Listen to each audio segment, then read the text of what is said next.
السلام علیکم کیس کے ناول پہ آپ سب کو ویلکم۔ ایک خوبصورت ناول پیش کر رہے ہیں جس کا نام ہے خوشبوؤں کے دیس میں۔ ناول کی رائٹر ہیں اقرا صغیر احمد۔ چلیے چلتے ہیں ناول کی جانب۔ پھول بن کر میرے آنگن میں کھلو گے کب تک، اپنی خوشبو سے پریشان کرو گے کب تک، میں تصور میں تو ہر وقت تمہیں دیکھتا ہوں، دور ان جاگتی آنکھوں سے رہو گے کب تک۔ اے مسٹر، ان چار آنکھوں کے باوجود دکھائی نہیں دے رہا تمہیں؟ بائک ہم پر ہی دوڑائے چلے آ رہے ہو۔ شفا جو شدید گرمی اور 2 گھنٹے سے بس کے انتظار میں کھڑی جھنجھلاہٹ کا شکار تھی، اس وجیح چہرے والے سوبر سے نوجوان کی آنکھوں پر لگے سن گلاسز کی طرف اشارہ کر کے غصے سے بولی، جو اتنی اسپیڈ میں بائک اڑاتا ان کے نزدیک پہنچا تھا کہ اگر وہ دونوں فوراً اچھل کر فٹ پاتھ پر نہ چڑھ جاتیں تو اس کی زد سے نہیں بچ سکتی تھیں۔ آپ کیا کان کرائے پر دے کر آئی ہیں؟ 4 بار ہارن بجانے کے باوجود آپ سڑک کے درمیان اتنی ہردرمی سے کھڑی ہیں جیسے یہ سڑک آپ کے والد محترم نے بنوائی ہو۔ اس کا لہجہ سورج سے زیادہ آگ برساتا ہوا تھا۔ اے مسٹر، باپ تک پہنچنے کی ضرورت نہیں ہے۔ وہ اس کی سمت انگلی اٹھا کر غصے سے بولی، سڑک اگر میرے باپ نے نہیں بنوائی تو تمہارے باپ نے بھی تمہیں گفٹ نہیں کی، جو تم یوں اندھوں کی طرح۔ او شٹ اپ، وہ بری طرح دھاڑا، تم حد سے بڑھ رہی ہو، تم جیسی بدتمیز سرپھری لڑکیوں کا دماغ درست کرنا خوب جانتا ہوں۔ وہ شدید طیش میں اسکوٹر سائیڈ میں اسٹینڈ کرنے لگا۔ او مائی گاڈ، شفا پلیز یہاں سے بھاگ لو۔ اس کی دوست ہنا خوف سے زرد پڑ گئی تھی اور اسی وقت پیسنجر سے بھری بسیں وہاں آ کر رکیں۔ وہ نوجوان ابھی بائک سٹینڈ کر ہی سکا تھا کہ ہنا مقابلے کے لیے تیار کھڑی شفا کا ہاتھ پکڑ کر زبردستی بس میں سوار ہو گئی۔ کسی دن یوں ہی ڈر ڈر کر مر جانا کیا کر لیتا وہ، جو یوں بدحواس ہو کر مجھ بھی گھسیٹ لائیں۔ وہ ہنا سے غصے سے مخاطب ہوئی، کچھ نہیں تو ایک آدھ تھپڑ تو ضرور ہی مار دیتا۔ ریلی اس کے بائک سٹینڈ کرنے کا انداز بہت خطرناک تھا اور غلطی ہماری ہی تھی، جو ہارن کی مسلسل آواز سن کر بھی سڑک کے درمیان کھڑے تھے۔ دے آئیں؟ کیسا ہوا پیپر؟ وہ گھر میں گھسی تو رانی آپا فکر مندی سے بولی، اچھا بلکہ فنٹیسٹک۔ آپ پہلے جلدی سے کھانا لگائیں، زبردست بھوک لگی ہوئی ہے، میں اتنے میں کپڑے تبدیل کر کے آتی ہوں۔ وہ تیزی سے اپنے کمرے میں آ گئی اور نہا کر کھانا کھانے کے بعد سو گئی۔ آج لاسٹ پیپر تھا، سو پچھلے 1 مہینے کی محنت اور 15 دن ایگزامز کی فکر و مشقت نے نیند بھوک سب اڑا دی تھی۔ اب فراغت کے بعد جو سوئی تو کسی کے اٹھانے سے نہ اٹھی۔ امی کے کہنے پر کسی نے زیادہ کوشش بھی نہیں کی۔ جب اس کی آنکھ کھلی تو اندھیرا پھیل چکا تھا، شام رخصت ہو چکی تھی۔ اس نے چادر ایک طرف پھینکی اور منہ دھو کر بال درست کر کے دوپٹہ درست کرتی ہوئی باہر آنگن میں آ گئی، جہاں سب بڑے تخت پر بیٹھے چائے کے ساتھ سموسے اور نمکین پاپڑ کھانے میں مصروف تھے۔ تم اٹھ گئی؟ حیرت ہے، میرا تو خیال تھا تم سود پھونکنے جانے سے ہی بیدار ہوگی۔ اس سے بڑی ثنا اسے دیکھ کر مسکراتی ہوئی بولی، شادی نے بھی تمہاری طبیعت پر کوئی خوبصورت اثر نہیں ڈالا، اب بھی ایسی خوفناک باتیں کر رہی ہو۔ وہ اس کے برابر بیٹھتی ہوئی ایک ساتھ 3 سموسے اٹھاتے ہوئے بولی۔ ان تینوں نے زبردست احتجاج کیا مگر وہ ڈھیٹ بنی تیزی سے کھاتی رہی۔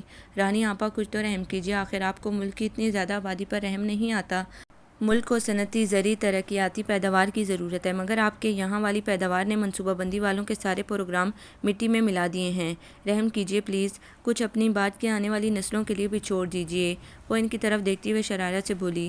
اس کے انداز پر ثنا ارم بے ساختہ ہنس پڑی تھی، جبکہ رانی جھیمتی ہوئی اپنے گرد چادر درست کرنے لگیں۔ یہ تو اللہ کی دین ہے، اس نعمت پر بندے کا اختیار نہیں ہوتا، جو پیدا کرتا ہے وہ پالتا بھی ہے۔ یہ سب جہالت کی باتیں ہیں اور تم سے تو میں اگلے سال پوچھوں گی، تم کیسے اس پیداوار پر قابو پاؤ گی؟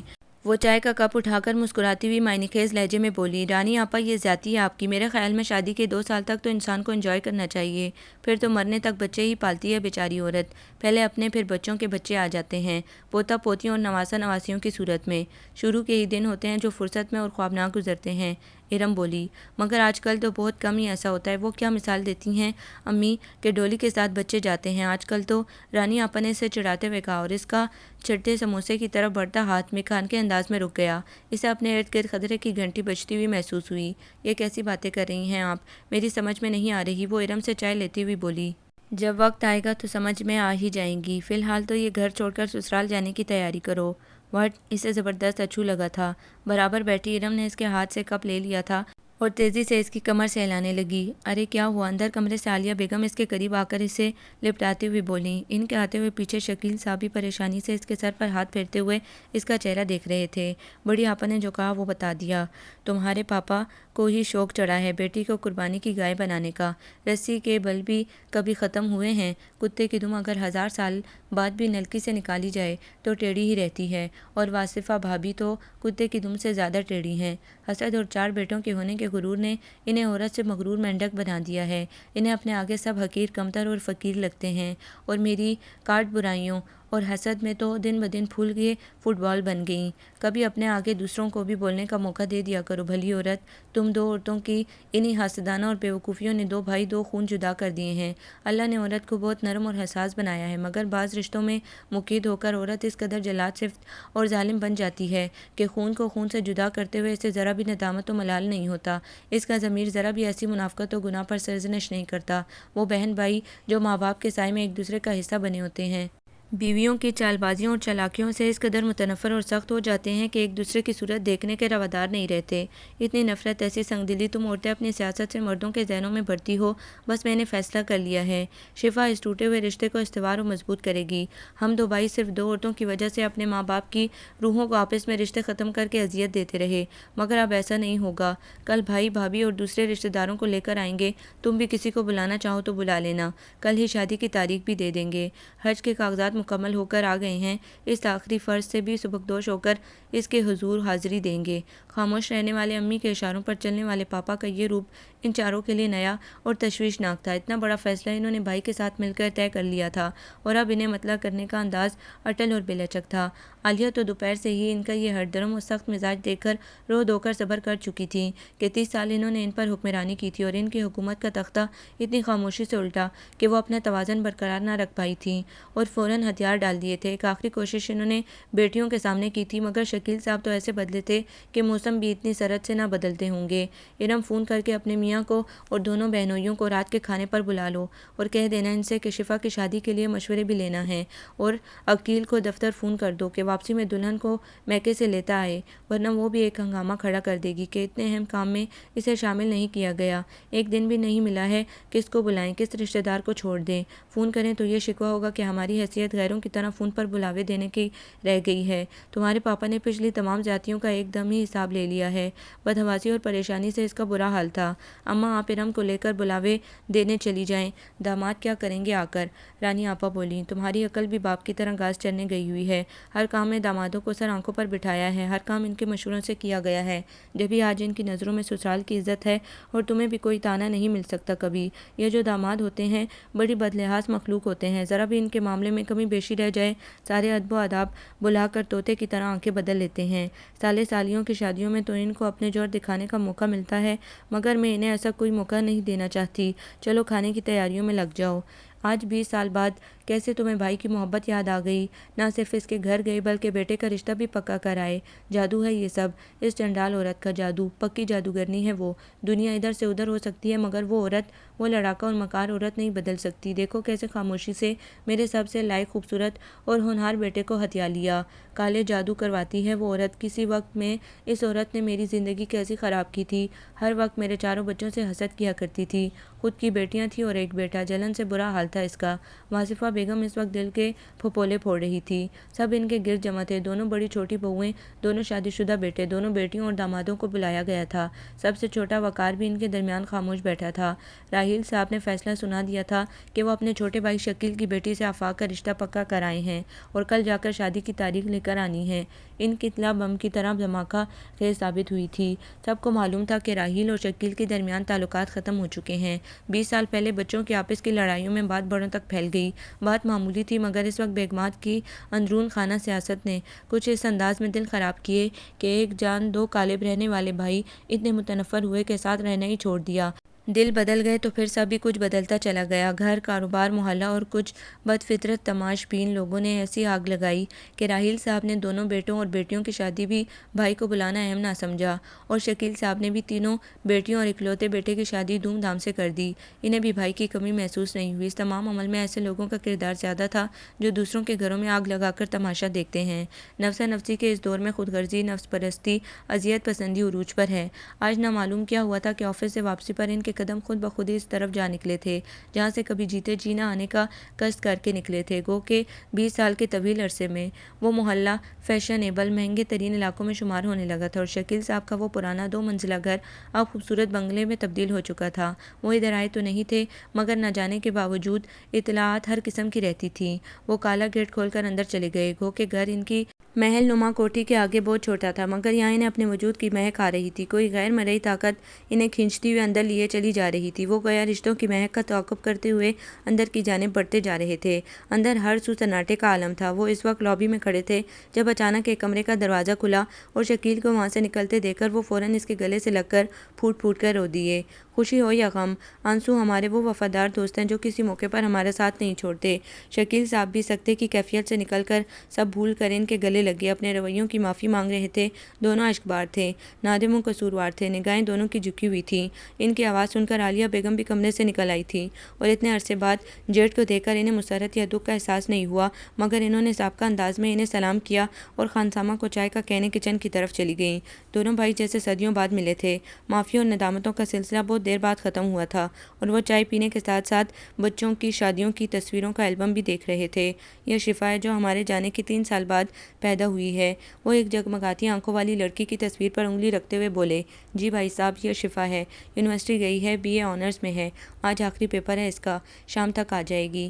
ملیے گا اس سے، بہت ذہین و شرارتی ہے۔ تم نے مجھے معاف کر دیا نا شکیل بھائی صاحب، پلیز آپ مجھے شرمندہ مت کریں۔ وہ ان کے ہاتھ پکڑ کر لجاجت سے بولے، میرے اور تمہارے درمیان دوری اور جھگڑے کا سبب بچے بنے تھے۔ بعض دفعہ ایسا ہوتا ہے نا، بچے لڑ کر پھر ایک ہو جاتے ہیں مگر بڑوں کے دل خراب کر دیتے ہیں۔ ہمارے ہاں تو بچوں کو ایک ہونے کا موقع بھی نہ دیا گیا۔ اب میں چاہتا ہوں جس طرح ہمارے درمیان فساد کی جڑ بچوں کی لڑائی بنی تھی، اب ہمارے اٹوٹ ملن کی بنیاد بھی بچوں کا ملاپ بنے تاکہ ہمارے بعد ہمارا خاندان ایک ہی رہے، حصوں میں نہ بٹے۔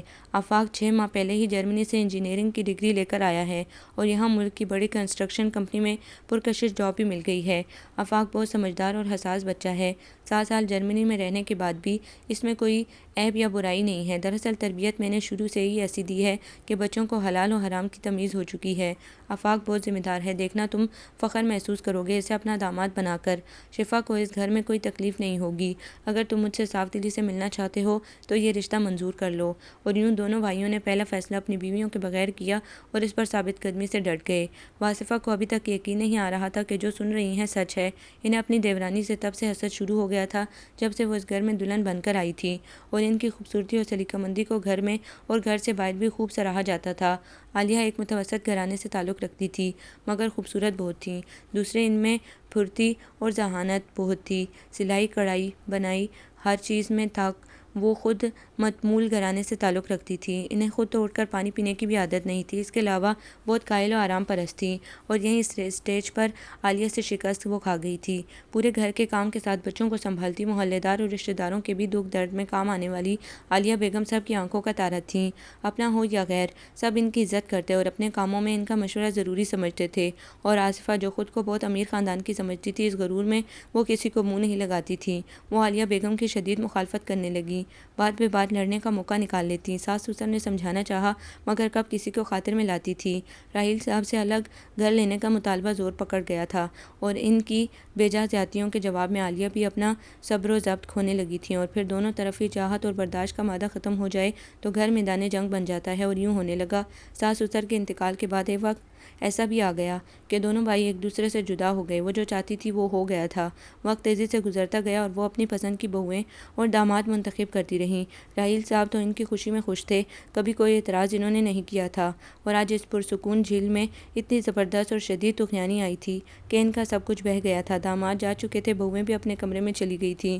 اب صرف ماں کو حوصلے اور دلاسے دینے کے لیے دونوں بیٹیاں موجود تھیں جو خود بھی ماں کی حامی تھیں۔ کیا ہوا ممی، آپ رو کیوں رہی ہیں؟ آفاق جیسے ہی کوریڈور میں گھسا، دالان میں روتی ہوئی ماں اور بہنوں کو دیکھ کر گھبرا کر بریف کیس وہیں رکھ کر ان کی طرف بڑھا۔ میرے چاند سے کماؤ بیٹے کی تقدیر کیسی جادوگرنی کی بیٹی سے پھوڑ دی۔ بھائی آپ کی شادی ابو چچا کی بیٹی شفا سے پکی کرائے، ندا منہ بسورتے ہوئے بولی۔ چچا؟ شفا، مگر ممی آپ تو کہتی تھیں چچا سے کبھی نہیں ملیں گے، وہ اچھے انسان نہیں ہیں اور وہ ہم سے ترک تعلق کر چکے ہیں، بلکہ ابو کو بھی انہوں نے بہت دکھ اور تکلیفیں دی ہیں۔ ہاں ایسا ہی تھا، مگر تمہاری چچی جادوگرنی ہے، تعویذ گنڈوں میں ماہر ہے۔ اول دن سے ہی سسرال میں آ کر اس کا جادو سر چڑھ کر بولنے لگا تھا۔ ساس سسر میاں حتیٰ کہ تمہارے ابو بھی اس کی حمایت لیتے تھے۔ گھر کے باہر کے سب لوگوں کو اس نے جادو کے ذریعے اپنا بنا لیا تھا اور بیوی کی حیثیت دو کوڑی کی بھی نہیں رہنے دی تھی، اور ایک دن لڑ جھگڑ کر گھر سے نکال دیا تھا، اور اب اپنی بیٹی کو اس گھر میں بیچ کر مجھے یہاں سے بھی نکلوائے گی۔ ممی پلیز، ایسا کبھی نہیں ہوگا کہ میری موجودگی میں کوئی آپ کو گستاخی سے بھی مخاطب کرے۔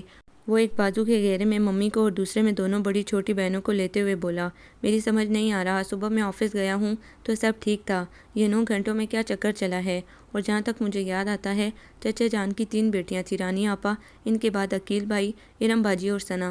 وہ بچپن کے میٹھے میٹھے نقوش یاد کرتا ہوا بولا، ہمارے وہاں سے آنے کے کافی عرصے بعد دنیا میں آئی ہے کم بخت۔ وہ منہ بنا کر بولی، کم بخت نہیں، خوش نصیب، بلند بخت کہو، جو دو رشتوں کو ملانے کا پل ثابت ہوئی ہے۔ آفاق بیٹا، آپ نے اپنی ماں اور بہنوں سے سب سن لیا ہے، یہ غلط فہمیاں تھیں، یا 2 عورتوں کی سازش، جن کے سبب اتنا عرصہ ہم بھائی ایک دوسرے سے بدگمان ہو گئے تھے۔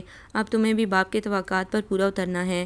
راحیل صاحب اندر آ کر سنجیدہ لہجے میں آفاق سے مخاطب ہوئے تھے، جو انہیں دیکھ کر احتراماً کھڑا ہو گیا تھا۔ واصفہ کا موڈ بری طرح بگڑ گیا تھا، لیکن ابو اتنی جلدی؟ میرا مطلب ہے میں ابھی اس کوشش میں ہوں کہ اپنی فرم قائم کر لوں۔ صاف کہو، تمہیں میرے فیصلے پر اعتراض ہے؟ نہیں چاہتے تم بھی اپنی ماں کی طرح ہم بھائی پھر سے ایک ہو جائیں؟ مگر یاد رکھو، میں وقار سے شفا کی شادی کر دوں گا، بھلے اس کا میڈیکل ایئر خراب ہو، مگر اپنی زبان اور رشتہ خراب نہیں کروں گا۔ وہ غصے سے گرجتے ہوئے وہاں سے جانے لگے۔ وہ چاروں ان کا یہ روپ پہلی بار دیکھ رہے تھے۔ ابو پلیز، میرا مقصد آپ کی دل آزاری یا آپ کے فیصلے سے انحراف کرنا نہیں تھا۔ آپ جو چاہیں گے وہ میں کروں گا، آپ ناراض نہ ہوں۔ وہ آگے بڑھ کر ان کا ہاتھ پکڑ کر تابیداری سے بولا۔ وہ 7 سال پڑھائی کے سلسلے میں اپنوں سے دور دیار غیر میں گزار چکا تھا۔ وہاں کے رنگین ماحول، بے باک فضا بھی اپنوں کی یاد، پیاروں کی محبت کا دعویٰ نہ کر سکی تھی، اور وہ باپ کی خواہش پر بمشکل گویا اسیری کے دن وہاں گزار کر انجینئرنگ کی اعلیٰ ڈگری لے کر وطن واپس آیا تھا، اور اس کی زیادہ کوشش یہی ہوتی کہ زیادہ وقت گھر والوں کے ساتھ ہی گزارے۔ بہنوں، بھائیوں، بھابھیوں، سب کو وہ بہت چاہتا تھا، مگر ماں باپ میں گویا اس کی جان تھی۔ مجھے تمہاری سعادت مندی پر پہلے ہی اعتماد تھا، جبھی میں نے فیصلہ کرتے وقت تمہاری رائے لینا ضروری نہیں سمجھا تھا۔ مجھے یقین ہے شفا بہترین شریک حیات ثابت ہوگی تمہارے لیے۔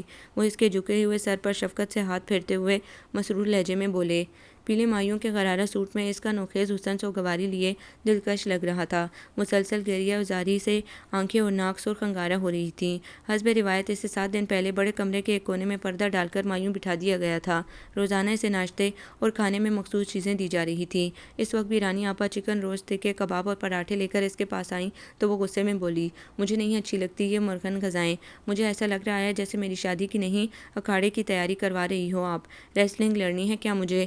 ہاں بھائی، چچی جان کو دیکھا ہے تم نے؟ کیا ہائٹ ہے ان کی، ان سے مقابلے کے لیے تیار کر رہے ہیں تم کو۔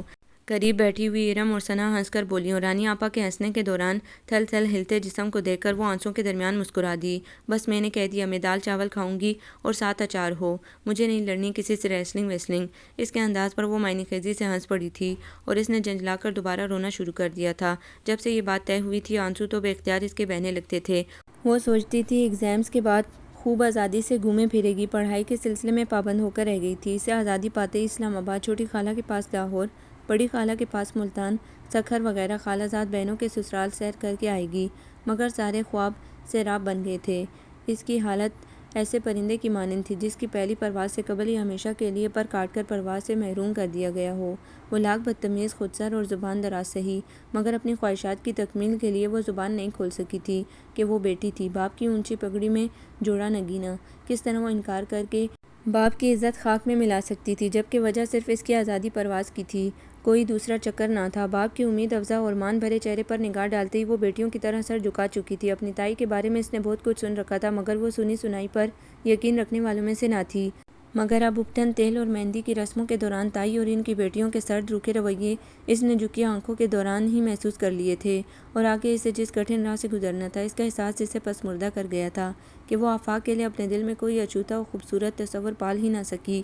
ساری امنگیں مسرتیں پیدا ہونے سے پہلے ہی مر گئی تھیں۔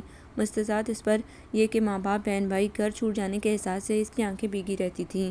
گھر میں چھوٹی ہونے کے باعث اسے سب کا بھرپور پیار ملا تھا۔ صرف بھابھی واحد ایسی ہستی تھی جو مطلب پرست و خود غرضانہ طبیعت رکھنے کے باعث اس سے ان کی ٹھنی رہتی تھی۔ شروع میں تو اس نے بہت برداشت کی تھی ان کی حرکتیں، مگر فرسٹ ایئر میں آنے کے بعد گویا اس کی خاموشی اور کم گوئی کو زبان مل گئی تھی۔ سب اکلوتے بھائی کی وجہ سے بھابھی کی بدتمیزیاں اور منمانیاں برداشت کر لیتے تھے، مگر وہ ناجائز بات قطعی برداشت نہیں کرتی تھی اور بغیر کسی تمہید و مصلحت کے منہ پر ہی صاف اور کھری بات کہہ دیا کرتی تھی، اور یوں اکثر اس کی اور بھابھی کی بول چال بند رہتی تھی۔ سب نے اسے سمجھانے کے بعد اس کے حال پر چھوڑ دیا تھا۔ بھائی بھتیجے بھتیجیوں سے وہ ٹوٹ کر پیار کیا کرتی تھی۔ بارات آ چکی تھی اور نکاح بھی ہو گیا تھا۔ سرخ مہنگے ترین جھلملاتے لہنگے سوٹ میں، زیورات اور میک اپ میں اس پر دلہنپے کا زبردست رنگ چڑھا تھا۔ ڈنر کے بعد اب رخصتی کی تیاری تھی۔ حسب روایت دلہا میاں کو ساس اور دوسری بزرگ خواتین کے سلام کو آنا تھا۔ وہاں ان کو سلامی میں دینے کے لیے پیسے کے ساتھ خشک میوے اور چینی دینے کی تیاریاں ہو رہی تھیں۔ میرج ہال مہمانوں سے بھرا ہوا تھا۔ اسٹیج پر شفا اپنی دوستوں اور رشتہ دار لڑکیوں اور خواتین کے درمیان بیٹھی تھی۔ اس کے سسرال کی خواتین لڑکیاں اسے دیکھنے آ رہی تھیں، مگر ساس، نندوں اور بھابھیوں میں سے کوئی بھی ادھر نہیں آیا تھا، اور انہوں نے آفاق کو بھی یہ کہہ کر وہاں بیٹھنے کی اجازت نہیں دی تھی کہ ولیمے سے پہلے دولہا دلہن کے ساتھ بیٹھے ہوئے اچھے نہیں لگتے۔ ان کی بات پر کوئی اعتراض نہیں کیا گیا تھا۔ ان کے الگ تھلگ اکڑ کر بیٹھنے پر کسی نے غور یوں نہیں کیا تھا کہ خواہ دولہا والے سگے ہی کیوں نہ ہوں، مگر بارات لا کر ان میں ایک تفاخر و شان و بے نیازی پیدا ہو جاتی ہے۔ میں ذرا دولہا بھائی کو تو دیکھا ہوں، تم نے تو حد کر دی، تصویر تک نہیں دیکھی ان کی۔ اس کے برابر میں بیٹھی ہنا اس سے جھک کر سرگوشی میں بولی، اور اس کے اشارے پر اس کی دوسری سہیلیاں بھی ہنستی ہوئی اس کے ساتھ چلی گئیں۔ ان کے اٹھتے ہی بہنوں نے اسے گھیر لیا۔ ایک گھبرانے کی ضرورت نہیں ہے، جاتے ہی آفاق پر کنٹرول کر لینا۔ مجھے تائی اور ان کی بیٹیوں کے تیور اچھے نہیں لگ رہے۔ میاں تمہاری مٹھی میں ہوگا تو خود تمہارے پیچھے دم ہلاتی پھریں گی۔ رانی آپا نے نصیحت کی۔ سنو، جب تک تگڑی منہ دکھائی نہ ملے، منہ نہ دکھانا۔ ارم نے بھی اپنا کردار ادا کیا۔ پھر تو انہیں اپنی ممی بطور تگڑی منہ دکھائی گفٹ کرنی پڑے گی۔ ثنا کی بدتمیزی پر ان تینوں کے ساتھ وہ بھی بے اختیار ہنس پڑی تھی۔ کیا ہو رہا ہے؟ سمیرہ بھابھی ہنستی ہوئی شفا کے گھونگھٹ کو تیکھی نگاہوں سے دیکھتی ہوئی مسکرا کر بولیں۔ بھابھی، ہم شفا کو سمجھا رہے تھے کہ جا کر سسرال گوری میکے کی لاج رکھنا، ہر ظلم و ستم ساس نندوں کے سہنا مگر اف نہ کرنا۔ ثنا کھلکھلاتی ہوئی بات بدل کر بولی۔ وہ اصل بات کیسے انہیں بتا سکتی تھی؟ ہاں، اپنی زبان ذرا قابو میں رکھنا۔ میں نے سنا ہے آفاق غصے کا بہت تیز ہے اور ماں بہنوں کو بہت چاہتا ہے اور ہاتھ جھوٹ بھی بہت ہے۔ بظاہر ان کا لہجہ شیریں اور پرخلوص تھا، مگر ان کی ذہنیت اور طنز وہ سمجھتی تھی، اور وہ یہ بھی سمجھ چکی تھی کہ وہ خفیہ طور پر آفاق کے بارے میں معلومات جمع کرتی رہی ہوں گی، جبھی ان کے اوصاف اس وقت گنوا رہی تھیں، اور ان کی معلومات کبھی جھوٹ نہیں ہو سکتی تھی، کیونکہ انہوں نے اس کی شادی میں جس طرح بڑھ چڑھ کر حصہ لیا تھا۔ یہ بات اسے پریشان کر رہی تھی۔ اب ان کی خوشی کا راز معلوم ہو گیا تھا۔ انہیں یقین تھا اس کی زندگی میں پھول نہیں خار ہیں۔ اس کی ناقدری اور ذلت اس کی اولین دلی خواہش تھی۔ ایک نفرت کا لاوا کھول اٹھا تھا ان کے خلاف اس کے دل میں۔ وہ جواب دینے والی تھی کہ اپنی سہیلیوں کو اوپر آتے دیکھ کر کچھ نہ بولی۔ وہ چاروں اس کی سہیلیوں کے لیے کرسیاں خالی کر کے اٹھ گئی تھیں۔ دولہا بھائی تو بہت ہینڈسم اور اسمارٹ ہیں، نصیب کھل گئے تمہارے تو۔ رکشی نے اس کی طرف سرگوشی کی۔ اتنی اچانک شادی کا راز اب معلوم ہوا۔ اتنا زبردست متاثر کن پرسنالٹی والا داماد پھر شاید انکل کو نہیں ملتا۔ سچ، بلیک اور ریڈ 3 پیس سوٹ میں گلے میں ہار ڈالے بہت غضب کے لگ رہے ہیں۔ مہر ولیشہ ختمی سے اس کی طرف جھک کر رشک بھرے لہجے میں کہہ رہی تھی، مگر اس کے ذہن میں بھابھی کے لفظ گونج رہے تھے۔ آفاق اس سے کبھی بہت تیز ہے اور ہاتھ چھوٹ بھی بہت ہے، ہاتھ چھوٹ بھی بہت ہے۔ ارے کیا بیٹھی بیٹھی سو گئی؟ ہنا کی پریشان آواز پر اس نے اس کی طرف دیکھا تھا۔ وہ جو بائک والا نوجوان ملا تھا نا اس دن، ارے وہی جس سے تم بدتمیزی سے لڑ رہی تھی۔ اس منحوس کا ذکر کہاں کر رہی ہو اس وقت اسٹوپڈ؟ وہ سرگوشی میں اسے جھڑک کر بولی۔ دل تھام کر سنو میری جان کہ اسی منحوس کی مسز آپ بن چکی ہیں۔ ہنا مسکراتے ہوئے بولی۔ تم جیسی سرپھری اور بدتمیز لڑکیوں کے دماغ درست کرنا خوب جانتا ہوں میں۔ تیش بھری آواز اس کے کانوں میں گونجی۔ آفاق غصے کا بہت تیز ہے اور ہاتھ چھوٹ بھی بہت ہے۔ لفظوں کی بازگشت اس کی سماعت میں گونج رہی تھی۔ اس کی آنکھوں تلے اندھیرا چھاتا جا رہا تھا اور ہاتھ پیر بے جان سے ہو رہے تھے۔ اس پر نیم بے ہوشی طاری تھی۔ اسی دوران رخصتی کا شور اٹھا تھا۔ خاص عزیز اور رشتہ دار اس کے سر پر ہاتھ رکھ کر اس کی خوش قسمتی کی دعا کرتے ہوئے الگ ہوتے جا رہے تھے۔ آج وہ اس گھر سے جدا ہو رہی تھی جہاں اس کی زندگی نے 19 سال بہت خوشگوار اور کبھی بھابھی کے ساتھ تلخ بھی گزرے تھے۔ آج سے وہ اس کے لیے پرایا ہوا جا رہا تھا۔ ماں باپ بھائی جو کالج کے بعد اسے کہیں جانے کی اجازت اس لیے نہ دیتے تھے کہ اس کے جانے سے گھر سونا ہو جاتا تھا، آج اپنے ہاتھوں سے اسے بخوشی دوسرے گھر بھیجنے پر مجبور تھے۔ اس کے اندر بہت سارا دھواں چکرا رہا تھا۔ اس نے مشکل سے اپنی چیخوں پر قابو کر رکھا تھا، جبکہ آنسو خاموشی سے اس کے لمبے گھونگھٹ کے اندر گود میں گر رہے تھے۔ کیا وقت آ گیا ہے! آج کل دلہنیں بیوٹی پارلر سے تیار ہو کر آ جاتی ہیں اور میک اپ کی وجہ سے روتی بھی نہیں، یا پھر پیا ملن کی خوشی اس قدر ہوتی ہے کہ آنسو بہانے کی ضرورت ہی محسوس نہیں ہوتی۔ اس کی پشت پر کھڑی سمیرہ بھابھی کی بڑبڑاہٹ اس نے بخوبی سنی تھی، مگر وہ اس وقت اپنوں کی جدائی کی تکلیف میں نڈھال تھی اور پھر امی کے گلے لگتے ہی اس کا ضبط جواب دے گیا۔ وہ اپنی چیخوں پر قابو نہ پا سکی تھی۔ عالیہ بیگم بھی بے قراری سے اسے سینے سے لگائے رو رہی تھی۔ باقی تینوں بہنوں نے بھی اسے آنسو بہاتے ہوئے رخصت کیا تھا۔ باپ کی آنکھ میں بھی نمی تیرنے لگی تھی، جبکہ رسم کے مطابق بھائی اسے گود میں اٹھا کر کار تک لائے تھے۔ شدت ضبط سے ان کی آنکھیں سرخ ہو رہی تھیں۔ وہ ان کی لاڈلی اور چہیتی بہن تھی۔ اس نے کار تک پہنچتے پہنچتے آنسوؤں سے ان کا گریبان بھگو ڈالا تھا۔ گلاب سے سجی کار اپنی منزل تک پہنچنے کے لیے رواں دواں تھی۔ برابر میں ساس بیٹھی ہوئی تھی اور بائیں جانب چھوٹی بھابھی بیٹھی ہوئی تھی، اور ان دونوں کے بیچ میں وہ اس طرح بیجی بیٹھی تھی جیسے دو تربوزوں کے درمیان کیلا بیج جاتا ہو۔ چھوٹی بھابھی کی کوہنی ریوالور کی نال کی طرح اس کی پسلی سے کچھ فاصلے پر چبھ رہی تھی، اور ساس صاحبہ کا بازو کسی غریب کی جھونپڑی کے آگے بنے بنگلے کی طرح اس کی ہوا روکے ہوئے تھا۔ لمبے گھونگھٹ میں اس کا دم گھٹا جا رہا تھا۔ اسے اتنی مہلت نہیں مل رہی تھی کہ تھوڑا سا سر اٹھا کر دیکھ لے کہ کار کن راستوں سے گزر رہی ہے، یا دلہا میاں کے کیسے تاثرات ہیں۔ اس سے جو اس نے بدتمیزی کی تھی سڑک پر، اس بات کو تو 15 دن گزر چکے تھے، اور اسے کہاں وہ یاد رہی ہوگی، یہ سوچ کر وہ مطمئن تھی۔ ہنا کی طرح قطعی بدحواس نہیں ہوئی تھی۔ یہ کار چونٹی کی رفتار سے کیوں چلا رہا ہے؟ اس لڑکی نے دم گھونٹ کر رکھ دیا ہے میرا۔ مجھ سے صحیح سے سانس بھی نہیں لی جا رہی۔ پہلے کہہ رہی تھی آفاق کو کار چلانے دے، واصفہ تیز لہجے میں بولی۔ سانس تو آپ نے بیچاری بھابھی کا روکا ہوا ہے، کچھ نہیں تو تھوڑا ان کا گھونگھٹ ہی اٹھا دیجیے تاکہ بھائی بھی کچھ چین سے بیٹھ جائیں۔ بیچارے بیک مرر میں انہیں مسلسل تاڑنے کی کوشش کر رہے ہیں، مگر ہر بار آپ کا بازو، چھوٹی بھابھی کا چہرہ دیکھ کر بھائی جس جنجلاہٹ میں مبتلا ہیں، مجھ سے ان کی یہ حالت دیکھی نہیں جا رہی۔ بھابھی کو تازہ ہوا بھی مل جائے گی اور کسی کا بھلا بھی ہو جائے گا۔ نٹکھٹ شوخ سا وقار برابر میں بیٹھے ہوئے آفاق کی طرف دیکھتا شرارتی لہجے میں بولا، شٹ اپ یار۔ وہ جھیم کر بولا۔ بے اختیار اس کی نگاہ 2-3 بار بیک مرر پر بھٹکی تھی، مگر ممی پہلے ہی الرٹ تھیں۔ وہ چالاکی سے وہ دلہن کو اپنے وجود کے پیچھے چھپائی ہوئی تھی۔ ان کی سرد نگاہیں ہر بار بیک مرر میں اس کی نگاہوں سے ٹکرائیں تو وہ سنبھل کر بیٹھ گیا تھا، پڑھ لکھ کر جیسے شرم و حیا تو گھول کر پی لی ہے۔ لو ذرا دیکھو اس کو، ماں بھابھی کے سامنے بڑے بھائی سے کیسے بے شرمی سے باتیں کر رہا ہے۔ واصفہ غصے سے بولی۔ 2 سال تو بڑے ہیں مجھ سے آفاق بھائی، اور شفا بھابھی تو مجھ سے 7 سال اور بھائی سے 9 سال چھوٹی ہیں، مگر دیکھیے گا کل یہ کیسے مزے سے میرا نام لیں گی۔ وقار کی زبان مسلسل چل رہی تھی، اور آفاق نے کار کی سپیڈ بھی بڑھا دی تھی، اور کچھ دیر بعد کار ایک جگہ رک گئی۔ پھر اس نے گیٹ کھلنے کی آواز سنی اور کار نے ذرا سا فاصلہ طے کیا۔ اس کے کانوں میں بے شمار مہمانوں کی مختلف آوازیں آنے لگیں۔ دروازہ کھول کر اس کی ساس اور دیورانی نکلی تو اس نے سکون کا سانس لیا۔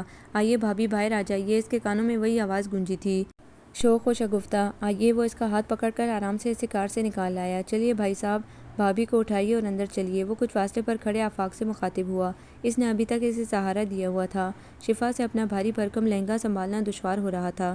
وقار مضبوطی سے اسے سہارا دیے ہوئے کھڑا تھا، حالانکہ اس وقت یہ کام نندوں اور بھابھیوں کا ہوتا ہے، مگر اس نے محسوس کیا تھا ان میں سے کوئی بھی اس وقت اس کے قریب نہ تھا، بلکہ مہمان لڑکیوں اور خواتین میں سے بھی کوئی اس کی پذیرائی کو آگے نہیں بڑھا تھا۔ سب دور کھڑے اسے اس طرح دیکھ رہے تھے جیسے وہ کوئی خوفناک بلا ہو۔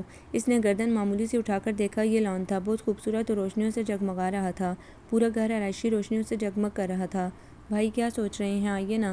وقار کچھ دور کھڑے آفاق سے مخاطب ہوا۔ ممی، ندا آپی، بھابھیاں یہ سب کہاں غائب ہو گئی ہیں؟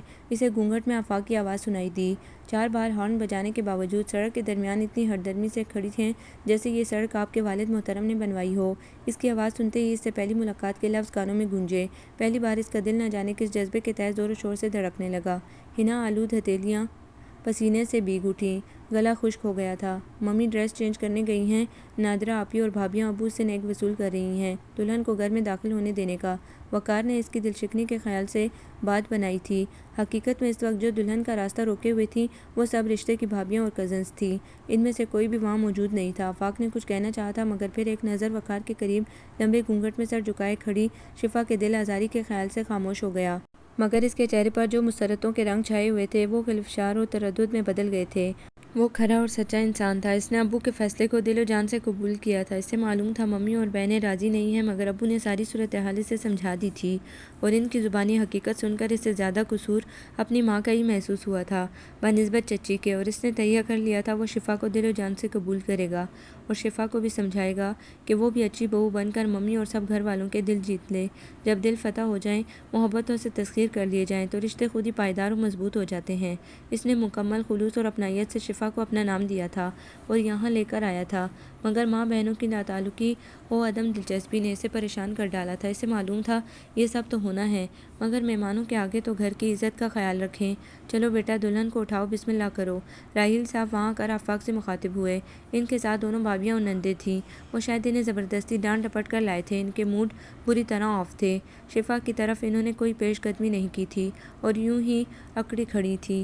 ان کے حکم پر آفاق نروس ہو گیا تھا۔ وقار کے مذاق کو وہ نظر انداز کرتا رہا تھا۔ اتنے لوگوں کی موجودگی میں اسے ہاتھ لگانے سے ہی وہ بوکھلاہٹ کا شکار تھا۔ کجا کے اسے گود میں اٹھانا۔ اس کی طبیعت بچپن سے ہی بہت سنجیدہ اور پروقار تھی۔ وہ کسی سے کئی ملاقاتوں کے بعد بھی فری ہونے والا نہ تھا۔ اس کی کم گوئی تنہائی پسندی کو لوگوں نے مغرور اور اکھڑ کا خطاب دیا تھا۔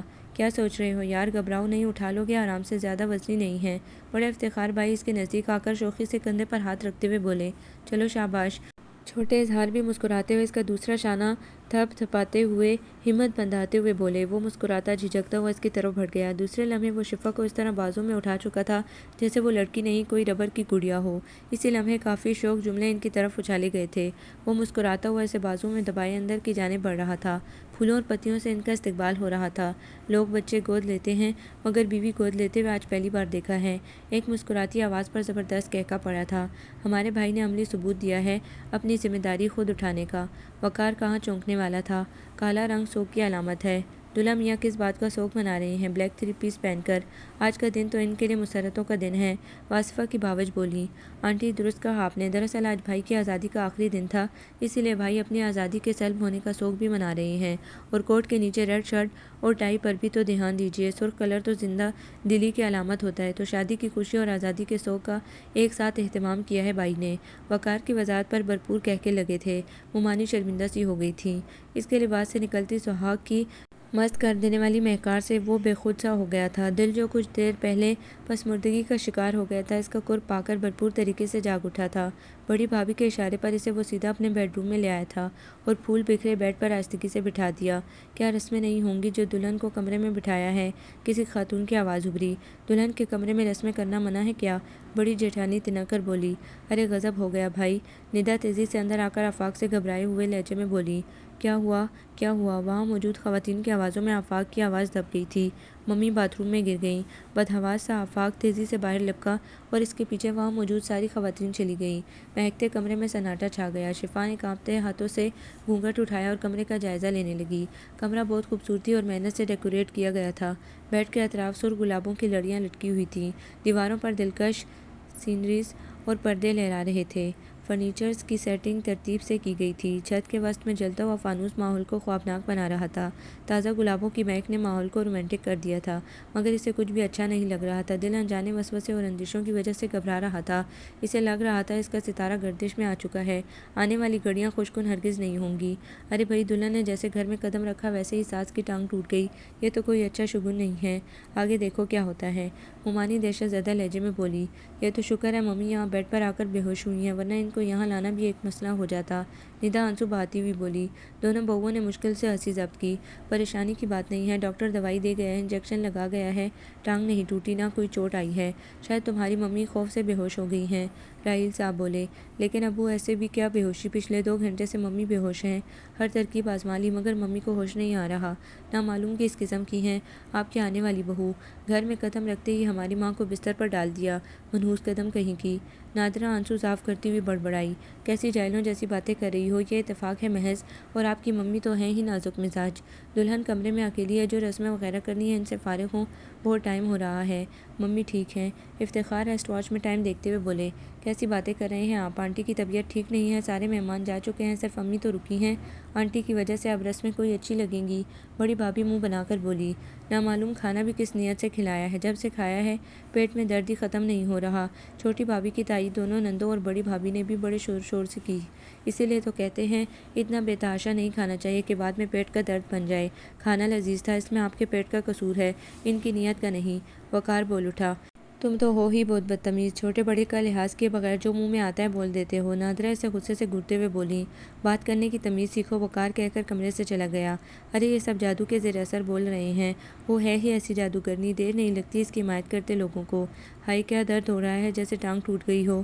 بے ہوش پڑی واصفہ ہوش میں آتے ہوئے غمناک لہجے میں بولی۔ ارے میرے بچے، اللہ تیرا حافظ ہے۔ وہ اپنے قریب بیٹھے آفاق کے فکر مند چہرے پر نظر ڈالتی ہوئی اس کا ہاتھ پکڑ کر بھرائے ہوئے لہجے میں بولی، ممی آپ ٹھیک تو ہیں نا؟ درد زیادہ تو محسوس نہیں ہو رہا؟ وہ ان کا ہاتھ پکڑ کر بولا، کیسی بیوقوفی کی باتیں کر رہی ہو، یہ موقع ہے ایسی بے سروپا باتیں کرنے کا۔ راحیل صاحب غصے سے بولے، سونے کی کوشش کرو، آپ بہت ٹائم ہو گیا ہے اور آپ لوگ بھی اپنے کمروں میں جائیں۔ وہ شدید غصے میں کہہ کر اپنے کمرے میں چلے گئے تھے۔ ابو ٹھیک کہہ رہے ہیں ممی، اگر ہم ہی ایسے ہی باتیں کریں گے تو باہر والوں کو تو مکمل موقع مل جائے گا، پلیز آپ اپنا دل صاف کر لیں، افتخار نرم لہجے میں کہتے ہوئے چلے گئے۔ چلو یار تم بھی بہت ٹائم ہو رہا ہے۔ اظہار اس کا ہاتھ پکڑ کر اٹھاتا ہوا بولا، جا میرے بچے، تجھے اللہ حوالے کیا، کمرے میں قدم رکھنے سے پہلے آیت الکرسی ضرور پڑھ لیو، نہ معلوم اور کیا کیا تعویذ گھنٹے ساتھ لائی ہوگی۔ واصفہ کا لہجہ ایسا تھا جیسے وہ اپنے کمرے میں نہیں میدان جنگ میں جا رہا ہو۔ دونوں بہنوں اور بھابھیوں کے چہرے کے تاثرات بھی دیکھنے کے قابل تھے۔ واصفہ بیگم شدت سے آنسو بہا رہی تھی۔ ممی پلیز کیا بدشگونی پھیلا رہی ہیں آپ؟ دنیا میں کہیں ایسا بھی ہوتا ہے جیسا آپ کر رہی ہیں؟ حد ہوتی ہے تو ہم پرستی کی بھی۔ آپ کے اس رویے سے آفاق پر کیا گزر رہی ہے، اس کا خیال نہیں ہے آپ کو؟ بیوی کی صورت دیکھنے سے پہلے ہی آپ نفرت پیدا کر رہی ہیں اس کے دل میں۔ اظہار جو ضبط کر رہا تھا وہ دیر سے ایک دم ہی پھٹ پڑا تھا۔ اظہار بھائی، میں ممی کی کنڈیشن سمجھ رہا ہوں، پلیز آپ غصہ نہ ہوں۔ آفاق آہستگی سے بولا، چلو تم ٹائم دیکھو، 3 بج چکے ہیں، حد ہوتی ہے کسی بات کی۔ اس کا غصہ بدستور قائم تھا۔ ہاں بیٹا جاؤ، اللہ حافظ۔ واصفہ بجھے دل سے اسے اجازت دیتی ہوئی بولی اور وہ اظہار کی ہمراہی میں کمرے سے باہر آ گیا، مگر اس کا دل جیسے ممی کے پاس ہی رہ گیا تھا۔ وہ دروازہ بند کر کے بیڈ کی طرف بڑھا تو انداز میں کوئی گرم جوشی یا اشتیاق نہ تھا۔ کچھ گھنٹوں قبل جب وہ اسے بازو میں اٹھا کر یہاں لایا تھا تو خود کو آکاش پر اڑتا ہوا محسوس کر رہا تھا۔ ارمانوں و آرزوؤں نے دل کی دنیا میں تلاطم برپا کر دیا تھا۔ جذبات کی شوریدہ سری نے اسے ایک نئے جذبے سے آشنا کیا تھا، مگر اب سب کچھ جیسے سمندر کی تہہ میں گم ہوتا چلا گیا تھا۔ ممی کا آنسوؤں بھرا چہرہ، بہنوں بھابھیوں کے اداس و فکر مند چہرے اس کے ذہن سے چپک کر رہ گئے تھے۔ آپ ابھی تک بیٹھی ہوئی ہیں، اتنا ٹائم گزر گیا، جائیے ڈریس چینج کر کے آ جائیے، تھک گئی ہوں گی۔ وہ بیڈ کے کنارے پر بیٹھا شوز اتارتا ہوا اتنے عام لہجے میں بولا جیسے وہ دونوں کافی عرصے ساتھ رہتے چلے آ رہے ہوں۔ اس کے اندر کہیں کچھ بہت زبردست انداز میں ٹوٹا تھا، وہ بکھر سی گئی تھی۔ 4 گھنٹوں سے وہ اس کے انتظار میں جن وسوسوں کے خارزار سے گزری تھی، اس کا صلہ یہ عام سے غیر جذباتی اور بے وقت سے لفظ تھے۔ کن اذیت و کرب کے لمحوں سے گزری تھی، وہ کسی کو بھی اس کا احساس نہیں تھا کہ وہ تنہا کس قدر پریشان و فکر مند ہوگی۔ گھر میں داخل ہونے کے بعد کسی نے اس کا گھونگھٹ اٹھا کر دیکھنا ہی گوارا نہیں کیا تھا، نہ کوئی آ کر اس سے ساس کے متعلق کوئی اطلاع دے کر گیا تھا، اور اب جس عام انداز میں اس کے مجازی خدا نے اسے مخاطب کیا تھا، اپنی تذلیل و تضحیک کے احساس نے اس کے آنکھوں میں آنسو بھر دیے تھے جو وہ خاموشی سے پی گئی تھی۔ خود کو کمزور تو وہ ہرگز ظاہر نہیں کرنا چاہتی تھی، وہ کمزور تھی بھی نہیں۔ اس نے اسے نظر انداز کر کے جو زیادتی کی تھی، اس کا بدلہ تو وہ اچھی طرح لینا جانتی تھی۔ آفاق صاحب، پچھتاؤ گے اپنے رویوں پر، وہ دل میں پھنکاری۔ آفاق اسے یوں ہی بیٹھا دیکھ کر خود ڈریس چینج کرنے چلا گیا تھا۔ اس نے دوپٹہ شانوں پر ڈالا اور زیور اتارنے لگی۔ میری بددعائیں ہیں تمہیں ایسا شوہر ملے جو تمہاری قدر ہی نہ کرنا جانے۔ بہت ناز ہے نا تمہیں اپنی حسین صورت پر، وہ تمہاری صورت پر تھوکنا بھی پسند نہ کرے، پھر تمہیں اپنی اوقات معلوم ہوگی۔ بھابھی کے کبھی کہے گئے لفظ اس کے کان میں گونجے، بے اختیار ہی اس کے آنسو چھلکنے لگے۔ بھابھی، آپ نے مجھے دل سے بددعا دی تھی، خدا گواہ ہے، میں نے کبھی اپنی صورت کو ناز کے قابل نہ جانا۔ وہ تصور میں بھابھی سے مخاطب تھی۔ وہ ابھی خود کو ہاتھوں کے زیور سے ہی آزاد کر پائی تھی کہ آفاق نائٹ سوٹ پہن کر باہر آ گیا۔ اس نے جلدی سے دوپٹہ سر پر ڈالا اور لہنگا سنبھالتی ہوئی بیڈ سے اترنے لگی۔ ایک قدم ہی آگے بڑھایا تھا کہ دوپٹے اور لہنگے میں بیک وقت پاؤں الجھا تھا۔ وہ بے توازن ہوتی ہوئی زمین بوس ہو گئی اور اس کی بے اختیاری چیخ سے کمرہ گونج اٹھا۔ بال بناتا ہوا آفاق ڈریسنگ ٹیبل پر برش پھینک کر اس کی طرف بڑھا تھا، کہیں چوٹ تو نہیں آئی؟ وہ اسے سہارا دے کر اٹھاتا ہوا اپنائیت سے بولا۔ شرمندگی کی وجہ سے وہ صرف نفی میں زبان ہلا سکی۔ وہ اسے دوبارہ بیڈ پر بٹھا کر گلاس میں پانی لے آیا۔ یہ پی لیں پھر ڈریس چینج کر لیجیے گا۔ گلاس دیتے وقت اس کی نگاہیں شفا کے چہرے سے ٹکرائی تھی، پھر گویا ہٹنا ہی بھول گئی تھی۔ گھبرائی ہوئی شرمندہ سی بھیگی پلکوں والا چہرہ سحر انگیز تھا۔ رخصتی کے وقت وہ ٹوٹ کر روئی تھی۔ میک اپ تو جب ہی اس کا آنسوؤں میں بہہ گیا تھا، اب تو چہرے پر کچھ مٹے مٹے رنگ تھے۔ وہ حسن کا شیدائی نہیں تھا، معصومیت و سادگی کا متمنی تھا۔ اس کے وجود میں تینوں چیزیں یکجا تھیں۔ فسوق خیز ماحول کی بدولت اپنے دلکش روپ سمیت دل میں وہ اس کے اندر بہت تیزی سے براجمان ہو گئی تھی۔ پہلی ہی نظر میں وہ گھائل ہو کر ہمیشہ کے لیے اسیر ہو گیا تھا۔ میں کپڑے بدل آؤں؟ وہ اس کے چہرے کے بدلتے تاثرات اور آنکھوں میں عجیب سی چمک دیکھ کر قدرے بوکھلا گئی تھی۔ بدل لینا، اتنی جلدی کس بات کی ہے؟ وہ اس کے ہاتھ سے گلاس لے کر سائڈ ٹیبل پر رکھتا ہوا مسکرا کر بولا، یہ میں تمہارے لیے لایا تھا۔ وہ بیڈ کی سائڈ ٹیبل سے براؤن شینیل کا کیس نکال کر اس میں سے دمکتا جلملاتا ڈائمنڈ لاکٹ اس کے گلے میں پہناتا ہوا بولا، سوری ممی کی وجہ سے مجھے پہلے یاد ہی نہ رہا۔ وہ اس کی طرف جھک کر بولا، مجھے یاد آ رہا ہے، میں نے آپ کو کہیں دیکھا ہے، لیکن کہاں دیکھا ہے یہ یاد نہیں آ رہا۔ حالانکہ یہ ہماری پہلی ملاقات ہے، مگر مجھے نہ معلوم کیوں ایسا محسوس ہو رہا ہے۔ ایزی ہو کر بیٹھو یار، وہ دور ہو کر اس کے لیے جگہ بناتا ہوا بولا۔ بہت جلد وہ آپ سے تم پر آ گیا تھا۔ کمرے میں داخل ہوتے وقت جو اس پر بیزاری اور سرد مہری چھائی ہوئی تھی، اب جیسے برف بن کر بہہ گئی تھی۔ اس کے وجہ چہرے پر جذبوں کے رنگ تھے، آنکھیں وارفتگی اور شوخی سے اس کا احاطہ کیے ہوئی تھیں۔ وہ سراسیمگی کی حالت میں تھی۔ اگر وہ اسے پہچان گیا تو کیا رد عمل ہوگا اس کا؟ اس نے دھڑکتے دل سے سوچا۔ کیا سوچ رہی ہو؟ وہ اس کا لرزتا ٹھنڈا ہاتھ اپنے گرم ہاتھوں میں بھینچتا ہوا خمار آلود لہجے میں بولا۔ اس کی سانسیں الجھنے لگی۔ اسے یاد تھا ابھی کچھ دیر قبل وہ کتنی بے دردی سے اسے نظر انداز کر چکا تھا، اور اب اپنے مطلب پر کیسا پینترا بدل کر خود اخلاقی اور جانثاری نچھاور کر رہا تھا۔ اتنی جلدی تو میں اپنی تضحیک بھولنے والی نہیں ہوں مسٹر آفاق رحیل، جو پکے ہوئے آم کی طرح آپ کے جذبات کے دامن میں گر جاؤں۔ اس کے اندر کی ضدی شفا مچل اٹھی۔ تائی جان کی طبیعت کیسی ہے؟ وہ اس کے جذبات کا رخ پلٹنے کی خاطر پوچھ بیٹھی، جس کا رزلٹ خاطر خواہ ظاہر ہوا۔ اس کے ہاتھوں میں دبے اس کے ہاتھ پر آفاق کی گرفت ڈھیلی ہو گئی تھی۔ نگاہوں سے لپکتے شراروں میں بھی جیسے روشنی معدوم سی ہو گئی تھی۔ وہ گاؤں تکیے پر نیم دراز ہو کر سنجیدگی سے گویا ہوا۔ ہماری شادی جن حالات میں ہوئی یا جن جذبوں کے تحت کروائی گئی ہے، ان سے تم یقیناً آگاہ ہوگی۔ مجھے بہت زیادہ افسوس اور شرمندگی ہے کہ لا علمی میں ہم غلط فہمی کی بنا پر اتنا عرصہ اپنوں سے دور رہے، ایک ہی شہر میں رہتے ہوئے، مگر اب ہم دونوں کو دانشمندی اور استقلال سے ان ٹوٹے ہوئے دلوں کو اور جدا رشتوں کو ایک کرنا ہے۔ اچھے کام کے لیے انسان کو بہت ساری تکالیف و پریشانیوں کا سامنا کرنا پڑتا ہے۔ ہمت اور حوصلے سے زیادہ اچھائی کی روشنی ضرور پھیلتی ہے، مگر دیر سے۔ ہمت و حوصلہ کبھی نہیں ہارنا چاہیے۔ تمہیں اپنی فرمانبرداری، اطاعت و خدمت گزاری سے ممی اور باقی لوگوں کے دل جیت لینے ہیں۔ مجھے تم اپنے ساتھ ہر قدم پر پاؤ گی۔ ممی صرف غصے کی تیز ہے، مگر آئیڈیل ماں ہے۔ اوکے، مجھے امید ہے تم مجھے مایوس نہیں کرو گی۔ وہ اس کے شانوں پر بازو رکھتا ہوا پر یقین لہجے میں بولا۔ اس نے اپنے شانوں سے اس کے بازو ہٹانے چاہے، مگر اس کی گرفت مضبوط تھی۔ اسی لمحے بڑے زبردست انداز میں دروازہ باہر سے بجایا گیا تھا۔ وہ اٹھ کر دروازہ کھولنے چلا گیا۔ آفاق، نامعلوم ممی کو کیا ہو گیا ہے؟ ان کی طبیعت بہت بگڑ گئی ہے۔ چلو، وہ صرف تمہیں یاد کر رہی ہیں، پکار رہی ہیں تمہیں۔ دروازہ کھولتے ہی ناظرہ کی روتی شکل نظر آ گئی۔ وہ گھبراہٹ میں لمحہ ضائع کیے بغیر وہاں سے نکل گیا۔ شفا بھی اس کے پیچھے جانے کو لپکی۔ تم کہاں چلی؟ وہ شفا کو بڑھتے دیکھ کر وہیں رک گئی تھی۔ فرمائشی انداز میں بولی، تائی جان کو بھی میں دیکھاؤں؟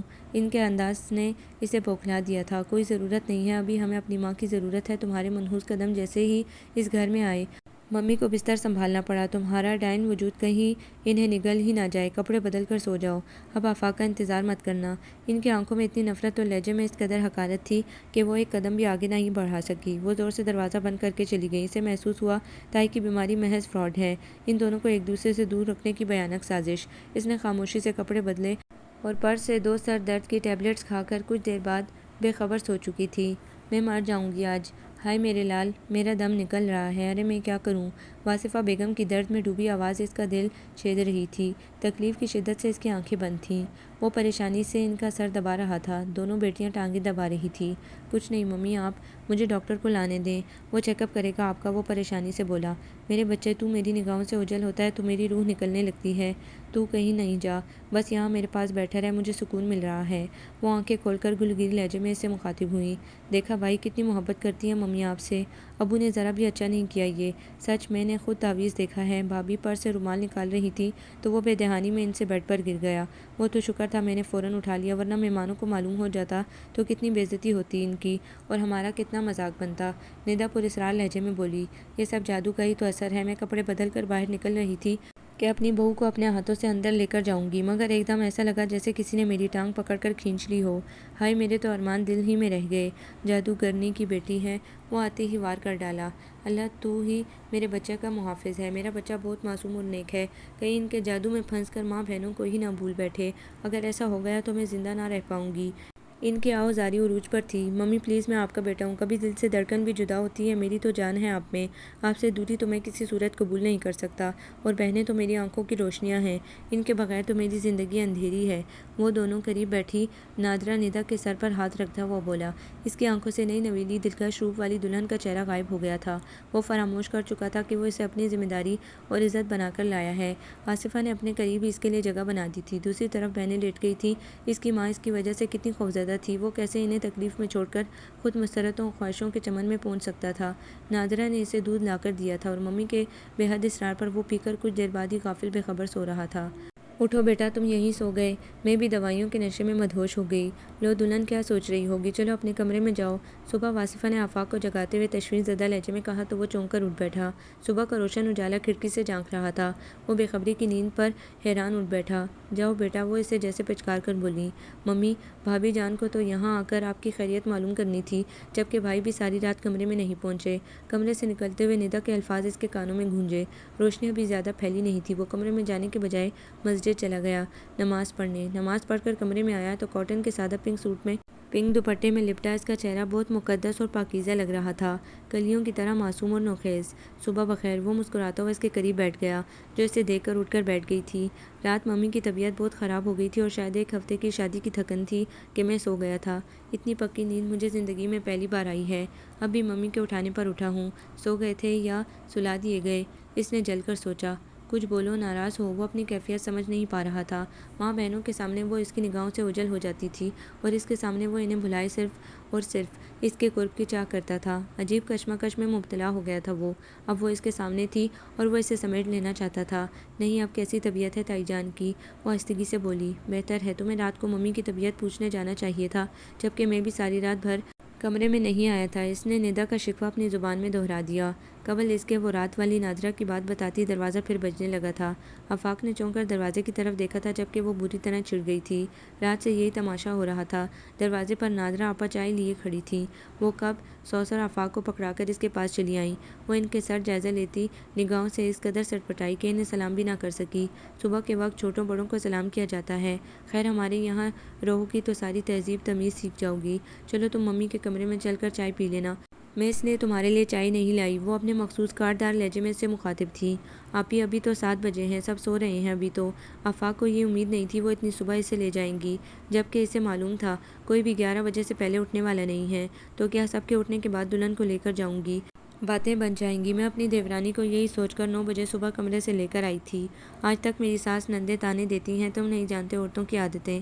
چلو تم اٹھو۔ وہ اس کا ہاتھ پکڑ کر کمرے سے لے کر آ گئی۔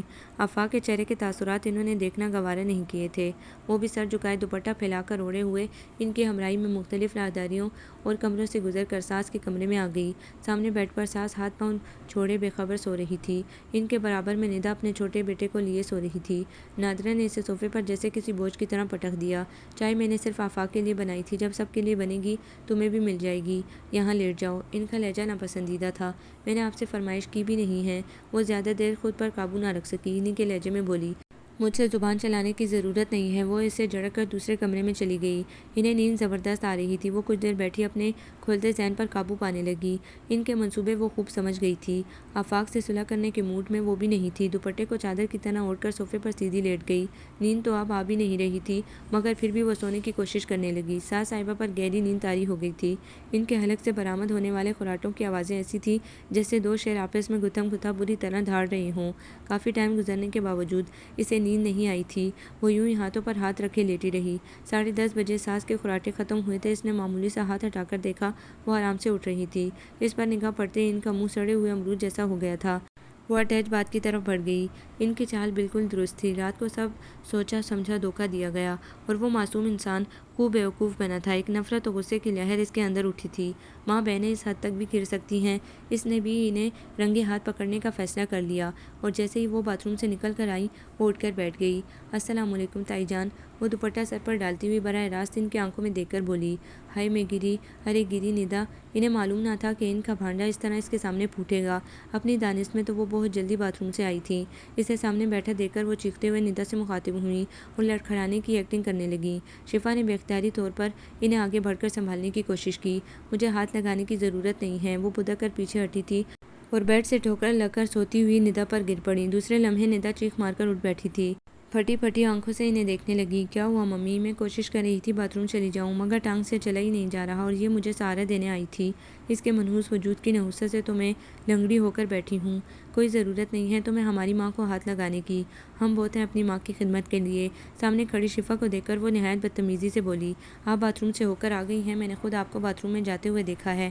اب واپسی میں آپ مجھے جاگتا ہوا دیکھ کر ایکٹنگ کرنے لگی۔ آپ اپنے بیٹے کو تو بیوقوف بنا سکتی ہیں، مگر مجھے نہیں، اور تم بھی آئندہ مجھ سے اس لہجے میں بات کرنے کی کوشش مت کرنا، سمجھی؟ وہ واصفہ کے بعد ندا سے مخاطب ہوئیں۔ وہ جھوٹ تو برداشت کر ہی نہیں سکتی تھی اور اسی وجہ سے اس کی بھابھی سے بنتی نہیں تھی۔ وہ بھی انہی کی فیلڈ کی تھی، مکار اور شیطان فطرت۔ عورت، یہ لڑکی کسی خوش فہمی میں رہنے کی کوشش مت کرنا، یہ چلتر بازیاں اپنے میکے میں ہی چلانا، یہاں تمہاری دال نہیں گلنے والی۔ اگر آئندہ تم نے بھی کبھی غلطی سے مجھ سے یا میری بیٹیوں بہوؤں سے زبان چلانے کی کوشش کی تو چوٹیاں پکڑ کر باہر نکال دوں گی، سمجھی؟ میرا بیٹا میرے کہنے میں ہے، اس کا اندازہ تمہیں رات کو ہی ہو گیا ہوگا۔ وہ لفظ چبا کر بول رہی تھی۔ ندا کی تمسخرانہ نگاہیں اس کے چہرے پر جمی ہوئی تھی۔ راحیل صاحب کے آ جانے سے وہ خاموش ہو کر ہائے ہائے کرنے لگی تھی۔ وہ شفا کے سلام کا جواب دے کر اس کے سر پر ہاتھ پھیر کر اس کے نزدیک ہی بیٹھ گئے تھے۔ ندا اٹھو بیٹا، ناشتہ لگواؤ، 11 بج رہے ہیں، دلہن کو بھی بھوک لگ رہی ہوگی۔ وہ ندا سے مخاطب ہوئے تو وہ اپنے بیٹے کو اٹھا کر باہر چلی گئی۔ اس اثنا میں نادرہ چائے لے کر آ گئی اور تینوں کو چائے کے کپ پکڑا دیے۔ ناشتہ تیار ہونے والا ہے۔ وہ مسکراتی ہوئی شفا کے نزدیک ہی بیٹھ گئی۔ سسر کے سامنے سر ڈھک کر بیٹھا جاتا ہے، وہ بظاہر پرخلوص لہجے میں بول رہی تھی، مگر شفا اس کے طنزیہ انداز کو پہچاننے لگی تھی۔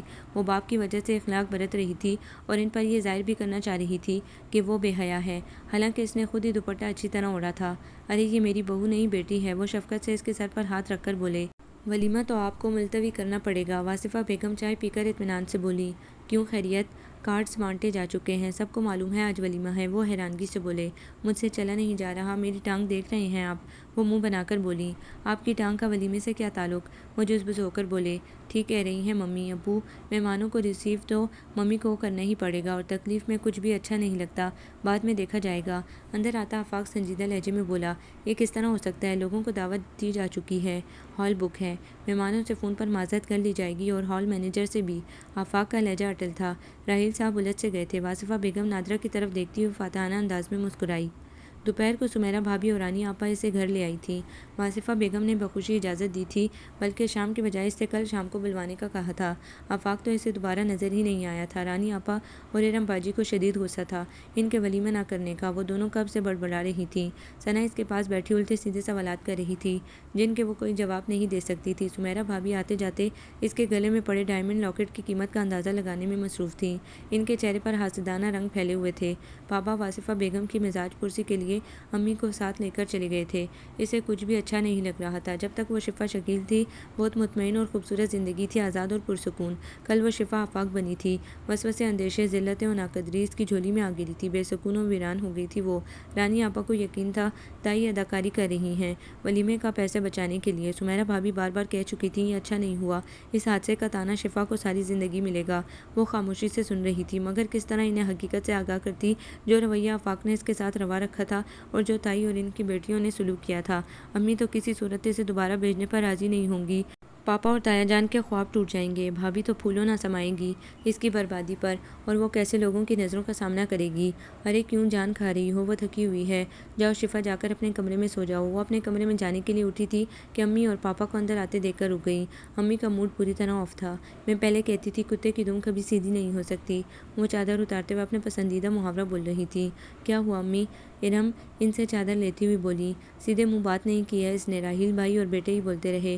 داماد کو بھی توفیق نہیں ہوئی، آ کر 2 انگلی کا سلام ہی کر جاتا۔ ساس سسر کو میری بیٹی کو ڈبو دیا آپ نے، مجھے نہیں لگتا کہ میری بیٹی کے ساتھ اچھا سلوک ہوا ہوگا وہاں۔ وہ شکیل صاحب سے مخاطب تھیں۔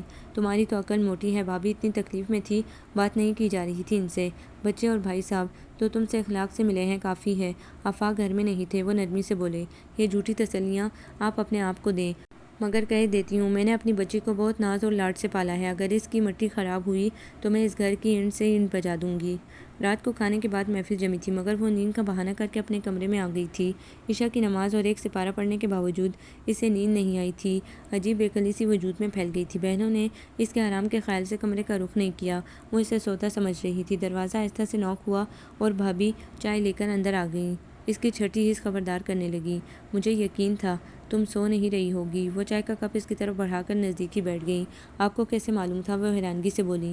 مجھے حالات گڑبڑ لگ رہے ہیں۔ کیسے حالات؟ وہ ہوشیار ہو کر بیٹھ گئی۔ اب مجھ سے مت چھپاؤ، میں تمہاری بھابھی ہوں، کوئی دشمن تھوڑی ہوں۔ آفاق نے تمہیں یہاں دوسرے دن ہی رکنے بھیج دیا، کوئی اعتراض نہیں کیا؟ اس میں اعتراض کی کیا بات ہے بھابھی؟ میں کیا اب رک نہیں سکتی؟ وہ چائے پیتے ہوئے بولی۔ یہ بات نہیں ہے بیوقوف، اس طرح شروع کے دنوں میں کوئی نہیں چھوڑتا۔ تمہارے بھائی کو ہی دیکھ لو، شادی کو کتنے سال ہو گئے، آج تک میں رکنے گئی ہوں امی کے گھر۔ وہ بہت چالاکی سے اس سے اصل راز اگلوانا چاہ رہی تھی۔ آپ پریشان مت ہوں، آفاق بہت اچھے ہیں۔ دھیان رکھنا اس کا بہت عرصہ وہ غیر ملک میں رہ کر آیا ہے، نہ معلوم کیا کیا گل کھلائے ہوں گے وہاں۔ ایسے لوگوں کو بیوی کی کہاں پرواہ رہتی ہے، جبھی تو اس نے تمہیں دوسرے دن ہی رکنے کی اجازت دے دی۔ اچھا اب میں جا رہی ہوں، زیادہ سوچنا مت، تم سو جاؤ۔ وہ مسکراتی ہوئی چلی گئی اور اس کے لیے اذیتناک سوچوں کا نیا باب کھل گیا۔ وہ دوستوں سے فارغ ہو کر 11 بجے گھر آیا تھا۔ کچھ دیر ممی کے پاس بیٹھ کر باتیں کرتا رہا۔ اس نے اطمینان کا سانس لیا۔ ممی آج بالکل ٹھیک تھیں اور بہت خوشگوار موڈ میں باتیں کر رہی تھی۔ اس نے نظریں بچا کر کمرے میں شفا کو ڈھونڈنے کی کوشش کی۔ وہ شاید وہاں نہیں، بیڈ روم میں تھی۔ بڑی بھابھی، دونوں بہنیں وہاں موجود ہنسی مذاق میں مشغول تھیں۔ چھوٹی بھابھی کی غیر موجودگی بتا رہی تھی وہ شفا کے پاس ہیں۔ جاؤ بیٹا، جا کر سو جاؤ، 12 بج رہے ہیں۔ واصفہ بیگم اس سے مخاطب ہوئیں اور وہ بھی انہیں شب بخیر کہتا وہ اپنے کمرے میں آ گیا۔ اسے کل کے اپنے شفا کے ساتھ خشک رویے کا احساس ہوا تھا۔ وہ بہت شرمندہ ہوا اور یہ سوچ کر آیا تھا کہ آج وہ اپنے کل کے رویے کا اپنی چاہتوں سے ازالہ کر دے گا۔ وہ سرشار سا کمرے میں داخل ہوا اور خالی بیڈ پر شکن چادر دیکھ کر وہ اپنی جگہ جم سا گیا تھا۔ کمرہ اس کے وجود سے خالی تھا۔ کہاں ہے، اس نے سوچا۔ شاید چھوٹی بھابھی کے کمرے میں، مگر سب تو ممی کے کمرے میں جمع تھے۔ وہ دونوں کمرے میں کیا کر رہی ہیں؟ اس کا دماغ تیزی سے گھومنے لگا تھا۔ کشادہ پیشانی پر کئی شکنیں نمودار ہو گئی تھیں۔ کافی دیر وہ اضطراری انداز میں ٹہلتا رہا، پھر دروازہ کھول کر باہر آ گیا۔ سامنے ندا اپنے بیٹے کا فیڈر لے جاتی ہوئی نظر آئی۔ اس نے اسے اشارے سے بلایا۔ وہ قریب آ کر کھڑی ہو گئی۔ تمہاری بھابھی کہاں ہیں؟ وہ تو اپنی امی کے گئی، کل آئیں گی۔ آپ کو نہیں معلوم، وہ معصومیت سے بولی۔ کس کی اجازت سے گئی ہے؟ اس کا خون رگوں میں لاوا بن کر دوڑنے لگا۔ آپ کی ممی نے تو منع بھی کیا، مگر وہ بولی آپ سے اجازت لے چکی ہیں، پھر ممی نے اجازت دے دی۔ ندا کی اداکاری عروج پر تھی۔ اچھا تم جاؤ۔ وہ کھولتا ہوا کمرے میں آ گیا۔ جھوٹ سے اسے شدید نفرت تھی اور اس نے کس صفائی سے جھوٹ بولا تھا۔ اگر اس وقت وہ سامنے ہوتی تو تھپڑوں سے منہ لال کر دیتا۔ اس نے غصے میں موبائل فون اٹھایا اور وہاں کے نمبر ملا دیے۔ فون جلد ہی اٹھا لیا گیا۔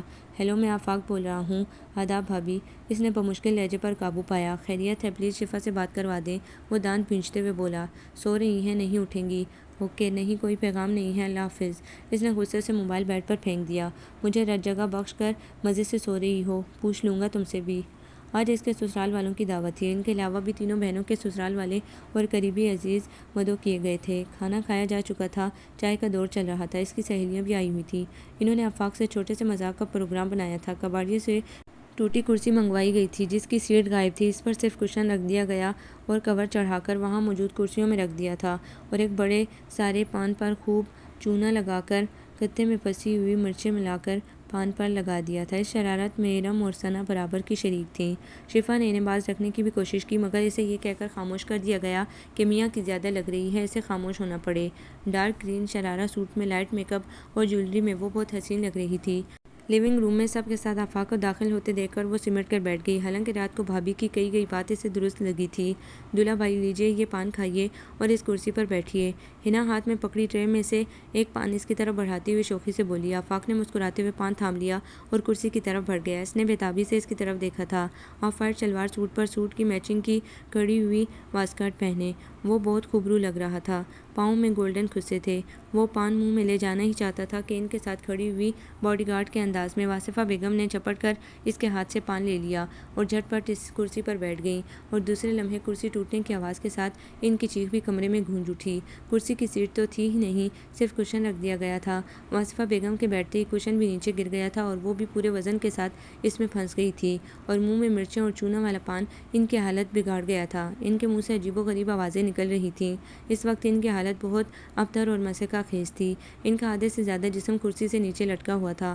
پان تھوکنے کی وجہ سے سارا ان کا وائٹ سلک کا کرتا اور دوپٹہ خراب ہو گیا تھا اور آنکھوں سے آنسو، ناک سے رطوبت، منہ سے سرخ سرخ رال شدید مرچوں کی وجہ سے بہہ رہی تھی۔ یہ سب لمحوں میں ہو گیا تھا اور اتنا اچانک ہوا تھا کہ سب جیسے مجسموں میں تبدیل ہو گئے تھے۔ سب سے پہلے آفاق ان کی طرف بڑھا تھا، پھر عقیل۔ کچھ دیر جدوجہد کے بعد انہیں کرسی توڑ کر نکالا گیا۔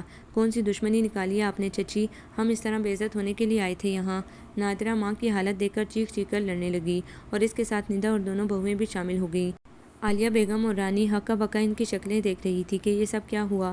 ان کی لا علمی میں یہ منصوبہ بنایا گیا تھا، کسی کو معلوم نہ تھا کہ ایسا الٹا چکر چل جائے گا۔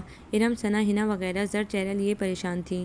واصفہ بیگم تکلیف سے بے ہوش ہو گئی تھی۔ آفاق، عقیل، راحیل صاحب انہیں اسپتال لے گئے تھے۔ وہ چاروں زبردست انداز میں لڑ رہی تھیں۔ وہ دونوں انہیں ٹھنڈا کرنے کی کوشش میں لگی ہوئی تھیں۔ خاندان کی کچھ بزرگ خواتین بھی ان کا غصہ ٹھنڈا کرنا چاہ رہی تھی، مگر وہ ان سے ہاتھ چھڑا کر جانے کو تیار ہو گئی۔ افتخار نے انہیں اندر آ کر خاموش کروایا اور خاموش و گمسم شکیل صاحب سے جانے کی اجازت لی۔ یقین ماننا بیٹا، یہ کسی کی شرارت ہے جس سے ہم لاعلم تھے، ورنہ ایسا کبھی نہیں ہوتا۔ میں مانتا ہوں چچا جان، آپ فکر مت ہوں، بس دعا کریں ممی کے کہیں فریکچر نہ ہو۔ شفا کو تو ساتھ لو۔ راحیل صاحب ان چاروں کو صرف بچوں کو لے جاتے دیکھ کر بولے، اس منحوس کے لیے ہمارے گھر میں اور دل میں کوئی جگہ نہیں ہے۔ جب سے گئی ہے ممی کو اذیتیں مل رہی ہیں۔ نادرہ بہت نفرت بھرے انداز میں سب مہمانوں کے سامنے بولی، بکواس مت کرو، چلو جاؤ، میں لے کر آ رہا ہوں شفا کو۔ وہ نادرہ کو بری طرح ڈانٹ کر اندر کمرے میں آ گئے، جہاں شفا لڑکیوں کے ہمراہ ڈیری سیمی بیٹھی ہوئی تھی۔ چلو بیٹا، وہ شفا سے مخاطب ہوئے اور پھر امی پاپا سے اجازت لے کر اسے گاڑی میں فرنٹ سیٹ پر بٹھا دیا گیا۔ انہیں معلوم تھا وہ بری طرح بپھری ہوئی ہیں، وہ ان کے ساتھ بیٹھے گی تو معلوم کیا سلوک کریں۔ گھر پہنچ کر وہ اسے اور اس کے گھر والوں کو کوستی پیٹتی کمرے میں داخل ہوئی تھی۔ گھبراؤ نہیں، ابھی ممی آ جائیں گی اسپتال سے، یہ سب ٹھیک ہو جائیں گی، آؤ میں تمہیں کمرے تک چھوڑ آؤں۔ افتخار بھائی تسلی دیتے ہوئے اسے کمرے تک چھوڑ کر چلے گئے۔ وہ اندر آ کر کچھ دیر تو صوفے پر ساکت بیٹھی رہی تھی۔ کیا سوچا تھا، کیا ہو گیا تھا؟ چھوٹی سی شرارت بڑا سا شرارہ بن گیا تھا۔ گھر والوں کا رد عمل اتنا شدید تھا اور اس نے آفاق کے چہرے پر اس وقت بہت سختی دیکھی تھی جب تائی کرسی میں پھنسی رو رہی تھی۔ نامعلوم ان کا رویہ کیسا ہوگا۔ وہ بہت خوفزدہ تھی۔ وہ مرے قدموں سے اٹھی اور بیگ سے نائٹ سوٹ نکال کر باتھ روم میں چلی گئی۔ کپڑے بدل کر اس نے وضو کیا اور جائے نماز بچھا کر نماز میں مشغول ہو گئی۔ نماز پڑھ کر وہ دعا ہی مانگ رہی تھی جب اس نے دروازہ کھلنے، بلند ہونے کی آواز کے ساتھ اس کے قدموں کی آہٹیں بھی سنی اور ڈرتے ڈرتے جائے نماز طے کرتی ہوئی اس کی طرف دیکھتے ہوئے تائی کی طبیعت پوچھنے لگی۔ اس کے چہرے پر چٹانوں جیسی سختی چھائی ہوئی تھی اور آنکھیں غصے سے سرخ ہو رہی تھیں۔ تمہارے ہاں مہمانوں کی اس طرح عزت افزائی ہوتی ہے، اس طرح ٹوٹی کرسی اور چونے مرچوں کے پان سے تواضع کی جاتی ہے؟ میں سوچ بھی نہیں سکتا تھا اتنے گھٹیا لوگوں میں ابو مجھے پھنسائیں گے۔ ممی کا ڈرنا، خوفزدہ ہونا اب مجھے سمجھ میں آیا ہے۔ کتنی اچھی طرح پہچانتی ہیں وہ تم لوگوں کو۔ وہ غصے میں شعلے برسا رہا تھا۔ اس کی آواز اتنی بلند تھی کہ کمرے سے باہر بھی سنی جا رہی ہوگی۔ پلیز آپ یقین کریں یہ سب ایسے نہیں تھا۔ صرف وہ ہی نہیں، اس کا پورا گھر الزام کی لپیٹ میں آ رہا تھا۔ وہ تڑپ کے بول اٹھی تھی، ضرورت نہیں ہے مزید جھوٹ بولنے کی، تم جھوٹ بولنے میں کتنی ماہر ہو اس بات کا اندازہ کل رات کو مجھے ہو گیا تھا۔ تمہاری ذہنیت، تمہاری پرورش کس تھرڈ کلاس انداز میں ہوئی ہے، اس کا احساس اب ہو گیا ہے مجھے۔ میری ماں شدید تکلیف میں ہیں، ان کی کونی اور ہپس کی ہڈیوں میں جھٹکے کی وجہ سے وم ہو گیا ہے اور منہ میں تمام چھالے پڑ گئے ہیں، بہت تکلیف میں ہیں وہ۔ میں جا رہا ہوں، سو جانا تم۔ اس کا انداز اتنا سرد و جارحانہ تھا کہ وہ پھر کچھ بھی نہ بول سکی۔ میں بھی چلوں گی آپ کے ساتھ تائی کو دیکھنے، وہ اس کی طرف قدم بڑھاتی ہوئی بولی۔ کوئی ضرورت نہیں ہے، تمہاری صورت انہیں اور تکلیف میں مبتلا کر دے گی۔ وہ دروازہ بند کر کے باہر نکل آیا۔ کھڑکی سے لگی باتیں سنتی ہوئی نادرہ ایک دم گھبرا کر کھڑکی سے ہٹی تھی۔ وہ میں یہاں سے گزر رہی تھی، دوپٹہ میرا یہاں اٹک گیا تھا، وہ بوکھلا کر بولی۔ اچھا، امی کی طبیعت اب کیسی ہے؟ وہ بالکل نہ سمجھ سکا کہ وہ اندر کی باتیں سن رہی تھی، گویا اس کی ہمت و حوصلے، صبر و ضبط کے امتحان شروع ہو گئے تھے۔ ایک ہفتے بعد واصفہ بیگم تندرست ہو گئی، مگر ان کا مزاج پہلے سے زیادہ خراب ہو گیا تھا۔ آفاق کو نامعلوم انہوں نے کون سی پٹیاں پڑھائی تھیں جو وہ ایک دم ہی اس سے متنفر اور بے پرواہ رہتا تھا۔ نادرہ ندا تقریباً روز ہی آ جاتی، ان کا سلوک اس کے ساتھ نہایت ہی اہانت آمیز ہوتا تھا۔ دونوں ماں کے ساتھ مل کر اس میں نقص نکالتی رہتی۔ بڑی بھابھی ایک ہفتہ ہو گیا تھا میکے گئی ہوئی تھی، چھوٹی بھی ہنی مون پر اظہار کے ساتھ سوئٹزرلینڈ گئی تھی۔ یہ اسے یہاں آ کر معلوم ہوا تھا کہ اس کی شادی سے 15 دن پہلے ہی اظہار بھائی کی شادی ہوئی تھی۔ ان دونوں کے جانے کے بعد کچن کی ذمہ داری اس پر آ گئی تھی۔ گو کہ دوسرے دیگر کاموں کے لیے ملازمین تھے، مگر کچن کا سارا کام بہویں ہی کرتی تھی۔ اس نے کبھی کچن کا کام نہیں کیا تھا، مگر ذمہ داری پڑی تھی تو وہ اسے بخوبی نبھا رہی تھی۔ جس ڈش میں بھی اسے پریشانی ہوتی، خاموشی سے امی سے فون کر کے پکانے کی ترکیب سیکھ لیتی۔ اب اسے احساس ہو رہا تھا لڑکیوں کو کھانا پکانا تو ضروری ہی آنا چاہیے۔ اتنا سنبھال کر پکانے کے باوجود کبھی کوئی کسر رہ جاتی اور پھر واصفہ کو خوب موقع مل جاتا اس کا پوڑ پن جتانے کا، پھر اس کی اور عالیہ بیگم کی شان میں خوب شاندار لفظوں میں قصیدہ گوئی کی جاتی۔ دونوں بیٹیاں ماں سے آگے ہوتیں۔ نادرہ نے آج چائنیز پلاؤ کی فرمائش کی تھی اور ندا نے اچار گوشت کی۔ چائنیز پلاؤ پکانے کی ترکیب اس نے ابھی چپکے سے امی سے پوچھ کر لکھی تھی اور اچار گوشت کی ترکیب تو اسے اس کے پیکٹ سے ہی مل گئی تھی۔ گوشت تو وہ ترکیب کے مطابق پکانے رکھ چکی تھی، اب پلاؤ کی تیاری امی کی بتائی ترکیب کے مطابق کر رہی تھی۔ وہ صبح ناشتہ کرتے ہی لگ گئی تھی، سارا کچھ اسے اکیلی کو ہی کرنا پڑتا تھا۔ واصفہ بیگم ملازماؤں کو بھی بہانے سے دوسرے کاموں میں لگا دیا کرتی۔ وہ مٹر اور گاجر فرائی کر رہی تھی کہ باہر سے آتی قدموں کی آواز پر جلدی سے ہاتھ میں پکڑا ہوا پرچہ چولہے کے اوپر رکھ دیا۔ ایک چائے بنا دو۔ ارے یہ کیا کاغذ چلا رہی ہو؟ اوئے اللہ امی، اندر آتی نادرہ کی نظر جیسے ہی جلتے ہوئے کاغذ پر پڑی وہ بری طرح چیخنے لگی۔ ممی دیکھیں ذرا یہاں کیسے تعویذ جلائے جا رہے ہیں۔ منٹ بھر میں ندا اور ممی کچن میں وارد ہوئیں۔ آپی آپ کو غلط فہمی ہوئی ہے، یہ کاغذ تعویذ نہیں۔ وہ بوکھلا گئی تھی۔ مستعد ان تینوں کا اس سے اچھا جواب جانے کا انداز اسے حواس باختہ کر گیا تھا۔ جبھی کہو میرا دل گھر سے نکل جانے کو کیوں کرتا ہے؟ گھبراہٹ رہتی ہے مجھے ہر وقت، بس طبیعت مچلتی رہتی ہے کہ یہاں سے کہیں چلی جاؤں۔ مجھے کیا معلوم مجھے گھر سے نکالنے کے لیے تعویذ جلائے جا رہے ہیں۔ بتا جادوگرنی کی بچی کب سے یہ حرکتیں کر رہی ہے؟ وہ غضبناک انداز میں بولی۔ ایسے ہی کاغذ جلا دیا میں نے۔ تعویذ کیا ہوتا ہے مجھے نہیں معلوم، آپ یقین کریں، دودھ پیتی بچی جو ہو تم، یہ ہمیں گھر سے نکالنے کے چکر ہیں تاکہ تم تنہا گھر پر راج کرو، جس طرح تمہاری ماں نے ہم کو اس گھر سے نکال کر قبضہ جما رکھا ہے اب تک۔ نادرہ بولی۔ صورت دیکھ کیسی معصوم بنا رکھی ہے، جیسے ہمیں بیوقوف بنا لے گی۔ ندا اس سے گھور کر بولی۔ اس کی ماں بھی ایسی معصوم اداکاری کرتی ہے، پکی جادوگرنی ہے وہ، واصفہ فنکاری۔ اگر میری امی جادوگرنی ہیں تو آپ ساری جادوگرنیاں ہیں۔ مکاری کی اداکاری کرنے میں آپ کا بھی کوئی ثانی نہیں۔ 15 دن کے مسلسل ذہنی جسمانی دماغی پیکار نے اسے ریزہ ریزہ کر دیا تھا۔ سمجھوتوں کے ملبوس میں پیک ہو کر وہ صرف آفاق کو خوش کرنے کی خاطر، یہ نئے رشتے مضبوط استوار کرنے کی خاطر اپنی سرشت کے خلاف سب کچھ بہت تحمل و صبر سے برداشت کر رہی تھی، مگر اب ایک بے بنیاد اور جھوٹے الزام نے اس کی برداشت ختم کر دی تھی۔ اپنی ماں کے خلاف نازیبا توہین آمیز الزامات اس کی برداشت سے باہر ہو گئے تھے۔ وہ غصے سے چیخ کر بولی، میں تمہارا منہ توڑ دوں گی، میری ماں سے بدتمیزی کرتی ہو۔ ندا غصے سے بفری اس کی طرف بڑھی۔ اپنی حد میں رہو ندا، ہاتھوں کا استعمال میں بھی جانتی ہوں۔ میری خاموشی کو تم لوگوں نے نامعلوم کیا سمجھا ہے، ورنہ تم جیسوں کا دماغ تمہیں درست کرنا اچھی طرح جانتی ہوں۔ اس کے لہجے میں بغاوت کی بو تھی۔ ندا ٹھٹک کر وہیں رک کر گھورنے لگی۔ ارے تو کیا ہمارا دماغ درست کرے گی؟ تیری چٹیاں پکڑ کر باہر نہ پھینک دوں گی تجھے۔ واصفہ غصے میں دھم دھم چلتی ہوئی اس کی طرف بڑھی۔ انداز ان کے خطرناک تھے۔ ممی ممی کیا ہو رہا ہے، کیسی آوازیں آ رہی ہیں؟ آفاق کی حیرت زدہ آواز ان کی سماعت سے ٹکرائی۔ اس کی آمد بے موقع تھی۔ تینوں بری طرح بوکھلا گئی تھیں۔ کیا ہو رہا ہے؟ وہ سیدھا کچن میں ہی آ گیا تھا۔ واصفہ بیگم نے منہ پر دوپٹہ رکھ کر زور و شور سے رونا شروع کر دیا۔ نادرہ ندا نے بھی ان کی تقلید کی۔ وہ حیرانگی سے انہیں آنسو بہاتے دیکھ کر ان کی بے مثال اداکاری پر اشش کر اٹھی تھی۔ کیا ہوا، کچھ بتائیں تو صحیح۔ وہ گم و گو حالت میں کبھی ان تینوں کو دیکھ رہا تھا اور کبھی خاموش کھڑی شفا کو۔ کچھ نہیں، بس بہانا چاہیے آپ کی ماں بہنوں کو الزام تراشیوں کا۔ شفا اسے اپنی طرف مشکوک نظروں سے دیکھتا پا کر غصے سے بولی، اب ہم نہیں آئیں گے یہاں پر، بھابھی کو پسند نہیں ہے ہمارا یہاں آنا، ورنہ ہم اپنی ممی کی بے عزتی برداشت کر سکتے ہیں۔ ندا روتے ہوئے آفاق سے مخاطب ہوئی، ہم تو ان کی محبت میں آتے ہیں، ورنہ کسے شوق ہوتا ہے اس طرح روز روز اپنا گھر بچے چھوڑ کر آنے کا۔ نادرہ سسکیوں کے دوران بولی، میں کہاں جاؤں، میں ہی زیادہ بری ہوں۔ اس دن کے لیے مائیں بہنیں بھائی بیٹیوں کی شادی کے خواب دیکھتی ہیں کہ بیوی گھر میں آتی ہی انہیں نکال باہر کرے۔ یہ لڑکی دو کوڑی کی بھی عزت نہیں کرتی میری۔ دونوں بڑی بہوؤں نے آج تک مجھے نگاہ اٹھا کر نہیں دیکھا۔ انہیں تو میں برا بھلا کہہ بھی دیتی ہوں، مگر شفا کو تو میں بیٹیوں کی طرح چاہتی ہوں۔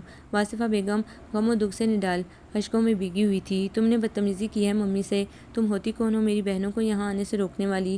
وہ شدید طیش میں اس کی طرف بڑھ کر بولا، دیکھو یہاں تعویذ جلا پڑا ہے، اس پر اتفاق سے میری نظر پڑ گئی، میں نے یہ پوچھ لیا یہ کیا ہے، اور یہی پوچھنا غضب ہو گیا۔ ندا نے انہیں پانی پلانا چاہا تو اس کے تھپڑ مار دیا۔ نادرہ کی غلط بیانی عروج پر تھی۔ شرم نہیں آ رہی آپا آپ کو سفید جھوٹ بولتے ہوئے؟ اس گھر میں آگ لگانے والی آپ دونوں بہنیں ہیں، تائی کو بھی آپ ہی سکھاتی ہیں، کیوں آ جاتی ہیں آپ روز روز یہاں؟ خود تو آپ اپنے گھر میں خوشحال ہیں، مگر یہاں اپنے شٹ اپ۔ باقی الفاظ اس کے منہ میں ہی رہ گئے تھے۔ آفاق کا بھرپور تھپڑ اس کے بائیں رخسار پر 4 بھاری انگلیوں کے نشان چھوڑ گیا تھا۔ اگر تم نے ایک لفظ بھی منہ سے اور نکالا تو زبان کھینچ لوں گا تمہاری۔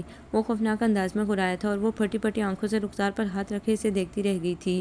آئندہ تمہاری اونچی آواز کبھی نہیں سنوں، چلو معافی مانگو۔ اس کا انداز بدستور جارحانہ تھا، آنکھوں میں جیسے شعلے دہک رہے تھے۔ ارے کیوں ہاتھ چلاتا ہے، یہ تو میری بیٹی ہے۔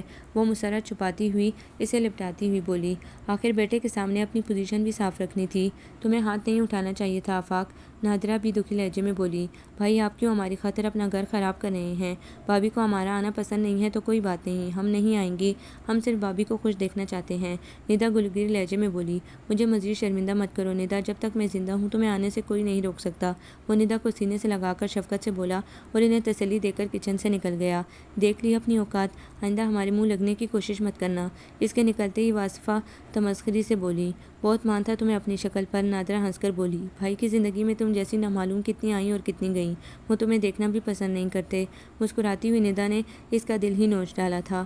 یہ ان کے باپ کا گھر ہے، ہر روز ہر وقت آئیں گی، تم روک کر تو دکھاؤ، تمہارے باپ کا نہیں کھاتے ہم، جو تمہیں ہماری جلن ہوتی ہے۔ ندا کو اس سے بدتمیزی کرنے میں دلی سکون ملتا تھا۔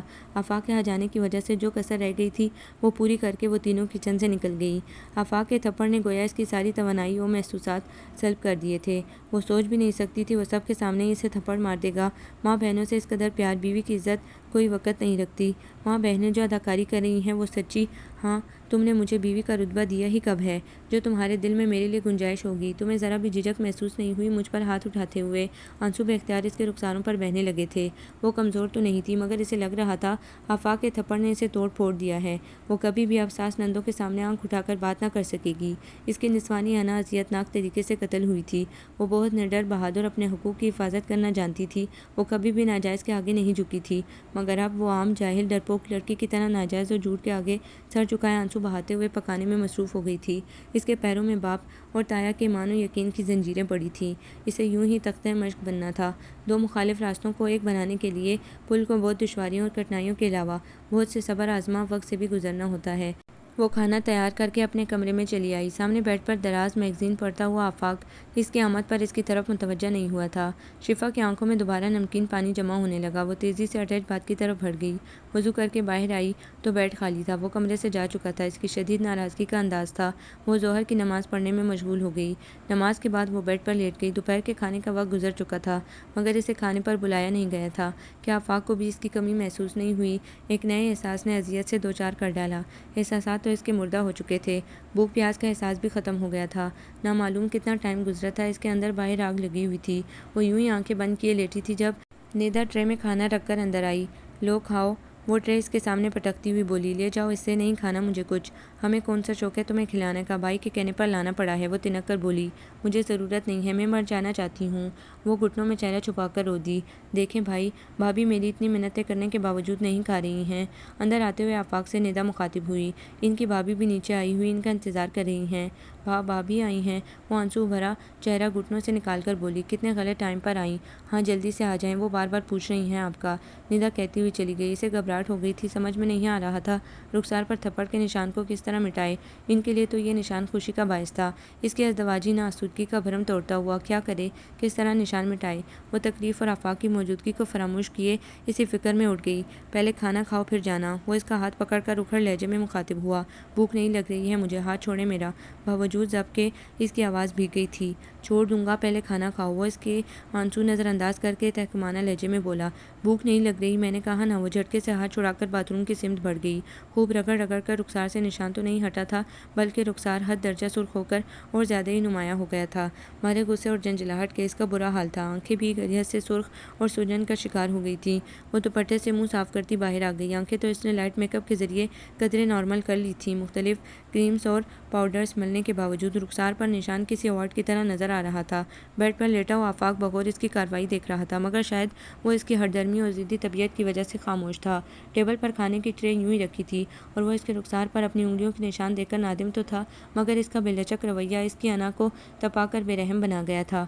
وہ خاموشی سے اس کی طرف دیکھے بغیر کمرے سے باہر نکل آئی۔ ڈرائنگ روم سے ان کے قہقہوں اور باتوں کی آوازیں آ رہی تھیں۔ نادرہ بھابھی کو ہنستی ہوئی آج ہونے والی لڑائی کے بارے میں بتا رہی تھی۔ اس کا دل چاہا آفاق کو بلا کر ان کی چالاکی بتائے مگر بے سود تھا۔ بھابھی کی مسرت سے کھلکھلاتی آواز اس کے تن بدن میں آگ بھڑکا رہی تھی۔ بھابھی ڈبل کراس کر رہی تھی، یہ اسے اب معلوم ہوا۔ در حقیقت وہ ان سے ملی ہوئی تھی۔ وہ تنہا تھی اور وہ چار شیطانی صفت خواتین کا مقابلہ کیسے کر سکتی تھی جبکہ اس کا شوہر بھی اس کا خیرخواہ نہیں تھا۔ وہ کس کی بیک پر ان سے ٹکر لے سکتی تھی؟ سو خاموشی سے مسکراتی ہوئی اندر داخل ہو گئی۔ اسے اچانک اندر آتا دیکھ کر وہ خاموش ہو گئی۔ وہ سلام کرتی ہوئی بھابھی کے پاس بیٹھ گئی۔ تم نند سے باتیں کرو، ہم چلے۔ واصفہ بیگم اٹھتی ہوئی بولی۔ بیٹھے نا آنٹی، آپ لوگ کیوں جا رہی ہیں؟ سمیرہ بھابھی مروت سے بولیں۔ دلہن کے میکے والے آئیں تو ساس نندوں کو جم کر بیٹھنا اچھا نہیں لگتا، صاف بات بولتے ہیں ہم تو۔ نادرہ مسکراتی ہوئی خوش اخلاقی کا مظاہرہ کرتی ہوئی بولی۔ یہ تمہارے گال پر انگلیوں کے نشان کیسے ہیں؟ ان تینوں کے باہر نکلتی وہ سرگوشی میں اس کی طرف دیکھتی ہوئی بے تابانہ لہجے میں بولی۔ ابھی آپ کو بتا تو رہی تھی، تائی جان کے زبان چلانے پر آفاق نے مارا ہے مجھے۔ نادرہ اور ندا نے پوری سٹوری سنائی تو ہے آپ کو، وہ اطمینان سے بولی اور بھابھی سے کوئی بات بن ہی نہ سکی۔ وہ تو خود کو مظلوم ظاہر کر کے بتا رہی تھی۔ تم بتاؤ اصل بات کیا ہوئی تھی، پھر دیکھنا کیسے عقیل سے ان کے دماغ درست کرواتی ہوں۔ گھر میں کبھی کسی نے تم سے غصے میں بات نہیں کی، یہاں آفاق نے تمہارے چہرے پر نشان ڈال دیے۔ کوئی ضرورت نہیں ہے، بہت ممنون رہوں گی آپ کی۔ آپ گھر میں کسی کو بھی کچھ نہیں بتائیے گا۔ میں اپنا گھر بنانا چاہتی ہوں، اجاڑنا نہیں۔ ایسے چھوٹے موٹے جھگڑے تو ہر گھر میں ہوتے ہیں۔ آفاق نے مار دیا تو کیا ہوا، شوہر ہیں وہ میرے۔ وہ سکون سے بولی۔ آفاق کا رویہ اس کے ساتھ جیسا بھی ہو، مگر وہ انہیں کیسے اپنا مذاق اڑاتے خوش ہوتے دیکھ سکتی تھی۔ مجھے بہت خوشی ہوئی ہے یہ دیکھ کر کہ میرے گال پر نشان دیکھ کر خوشی ہوئی ہے آپ کو، وہ تیکھے لہجے میں ان سے بولی۔ میں کوئی تمہاری دشمن؟ رسی جل گئی بل نہ جلا۔ میرا مقصد تھا تم نے اب سمجھوتا کرنا، وقت کے ساتھ چلنا سیکھ لیا ہے، وہ بات بنا کر بولی۔ انسان کچھ خود نہیں سیکھتا، وقت و حالات سکھا دیتے ہیں۔ اس نے سر جھکا کر سوچا۔ آنٹی انکل پرسوں حج پر جا رہے ہیں، میں تمہیں لینے آئی ہوں، چلو میں نے تمہاری ساس سے اجازت لے لی ہے۔ بھابی نے چونکا دینے والی خبر سنائی تھی۔ اسی دم پردہ اٹھا کر آفاق سلام کرتے ہوئے اندر داخل ہوئے۔ وہ اپنا پرس لینے اوپر کمرے میں چلی آئی۔ کپڑے چینج کر کے تیار ہونے کے بعد ڈرائنگ روم میں آئی تو سب وہاں موجود تھے۔ ندا لوازمات کی پلیٹیں سب کو سرو کر رہی تھی۔ ماشاءاللہ شفا بیٹی پر تو ہر رنگ کھلتا ہے، یہاں آ کر بیٹھو میرے پاس۔ واصفہ نثار ہو جانے والی نگاہوں سے اس کی طرف دیکھتی ہوئی اپنے قریب بیٹھنے کا اشارہ کرتے ہوئے بولی۔ اب تم چلی جاؤ گی، گھر سونا ہو جائے گا۔ وہ جبراً ان کے قریب بیٹھ گئی۔ وہ سمجھ رہی تھی یہ سب بیٹے کو دکھانے کے لیے ہو رہا ہے۔ اس قدر منافقت، اتنی مردہ ضمیری پر اس کا دل الجھنے لگا تھا۔ خوف خدا ان میں نام کو نہ تھا۔ ہماری بھابھی ہمیں اتنی پسند ہے کہ ہم روز ہی چلے آتے ہیں۔ ندا بھی مسکراتی ہوئی سمیرہ سے مخاطب ہوئی۔ وہ سلگ اٹھی، اس سے بدتمیزی کرنے میں وہ سب سے آگے رہتی تھی۔ لو بھئی یہ کھاؤ، نانا معلوم تم نے کھانا کھایا بھی ہے یا نہیں؟ آفاق نے تمہاری وجہ سے 2-3 لقمے لیے ہیں۔ اچھی بیویاں ہمیشہ شوہروں کا اپنے سے زیادہ خیال رکھتی ہیں۔ نادرہ نرم لہجے میں برگر کی پلیٹ اس کی طرف بڑھاتے ہوئے حسب عادت نصیحت کر گئی۔ پلیز آپا مجھے بھوک نہیں لگ رہی ورنہ میں کھا لیتی، وہ ان کا ہاتھ دور کرتے ہوئے بولی۔ وہ اتنی باشعور نہیں تھی جو ان کی منافقت کا ساتھ دیتی، وہ صاف دل رکھنے والی صاف گول لڑکی تھی۔ ان کا یہ روپ دیکھ کر اسے ان سے کراہیت آ رہی تھی۔ کم عمر ہونے کے ساتھ ساتھ بہت ضدی اور قدرے جذباتی بھی تھی۔ وہ یہ محسوس ہی نہ کر سکی کہ آفاق جو پیرٹ گرین سوٹ میں اس کے نکھرے نکھرے رنگ و روپ کو دیکھ کر اس والہانہ انداز میں تک رہا تھا، اس کا گال دیکھ کر اسے اب بے حد ندامت محسوس ہوئی تھی۔ ماں بہنوں کے اس کے ساتھ پیار بھرے رویوں کے جواب میں اس کا سرد روکھا رویہ دیکھ کر اس کی آنکھوں میں والہانہ پن کی جگہ تیش نے لے لی تھی۔ شفا چائے تو لے لو، کتنے پیار سے ندا دے رہی ہے، سچ کوئی مجھے اتنے پیار سے زہر بھی پلائے تو پی لوں۔ ندا سے اس نے چائے نہ لی تو سمیرہ بھابی نے اسے سرزنش کرنے کا موقع نہ گنوایا۔ آفاق کے چہرے پر اس کی غیر ارادی نگاہ پڑی تو خوفزدہ سی ہو گئی اور خاموشی سے چائے لے لی۔ امی پپا حج پر جا رہے تھے، گھر میں ملنے آنے والے دوست احباب کا تانتا سا بندہ رہتا۔ تینوں بہنیں بھی بچوں سمیت آئی ہوئی تھیں۔ اس نے اپنے رخسار پر چھاپی ہوئی شناختی علامت کو چھپانے کے لیے کئی بہانے بنا کر سب کو مطمئن کیا تھا، مگر رانی آپا اور ثنا بالکل مطمئن نہیں ہوئی تھیں۔ اس نے کوئی توجہ نہ دی تو وہ خود ہی خاموش ہو گئی۔ امی جانے کی خوشی اور ہول میں اس پر زیادہ توجہ نہ دے سکی تھیں، ورنہ ان سے بہانہ بنانا ناممکن تھا۔ سمیرہ بھابی کی امی بھابیاں وغیرہ امی پاپا سے ملنے آئی ہوئی تھیں۔ سب ہال روم میں جمع تھے۔ جب وہ ملازم کے ساتھ پاپا کی لائبریری روم میں آئی، وہ وہاں کاؤچ پر بیٹھے اس کا ہی انتظار کر رہے تھے۔ مجھے بلایا پاپا آپ نے؟ وہ اندر آ کر ان سے مخاطب ہوئی۔ جی یہاں آؤ میرے پاس بیٹھو، وہ بازو پھیلا کر بولے تو وہ برق رفتاری سے بھاگ کر ان کے سینے سے لگ کر بے اختیار ہو گئی۔ اپنے آنسوں پر جو بند اس نے باندھے تھے وہ کچے داغوں کی طرح ٹوٹ گئے تھے۔ سسرال میں لگے ہر زخم کا ٹانکا آپ ہی آپ ٹوٹتا گیا۔ تمہارے چہرے کی ویرانی، آنکھوں کی اداسی، یہ بہتے آنسو مجھے میرے خود غرضانہ و غیر دانشمندانہ فیصلے کا پچھتاوا لگ رہے ہیں بیٹا۔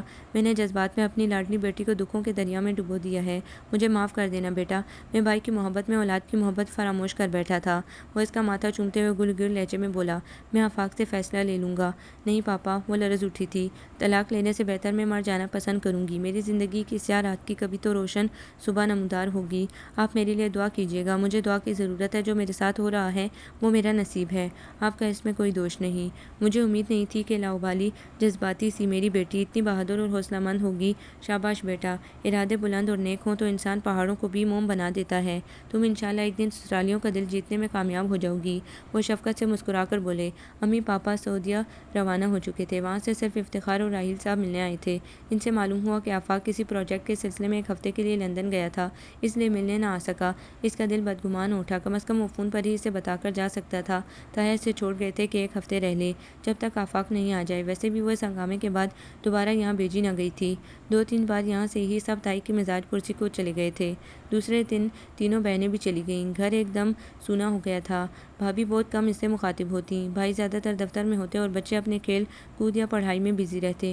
وہ زیادہ تر اپنے کمرے میں ہی بند رہتی۔ اس کی کیفیت عجیب تھی۔ وہ آفاق سے ناراض بھی تھی مگر وہ اسے یاد بھی ہر پل آتا تھا۔ اس کی شادی کو 15 دن ہو چکے تھے اور اتنے عرصے میں ان کے درمیان کبھی دن یا رات کے کسی پہر میں بے تکلفی سے بات نہیں ہوئی تھی۔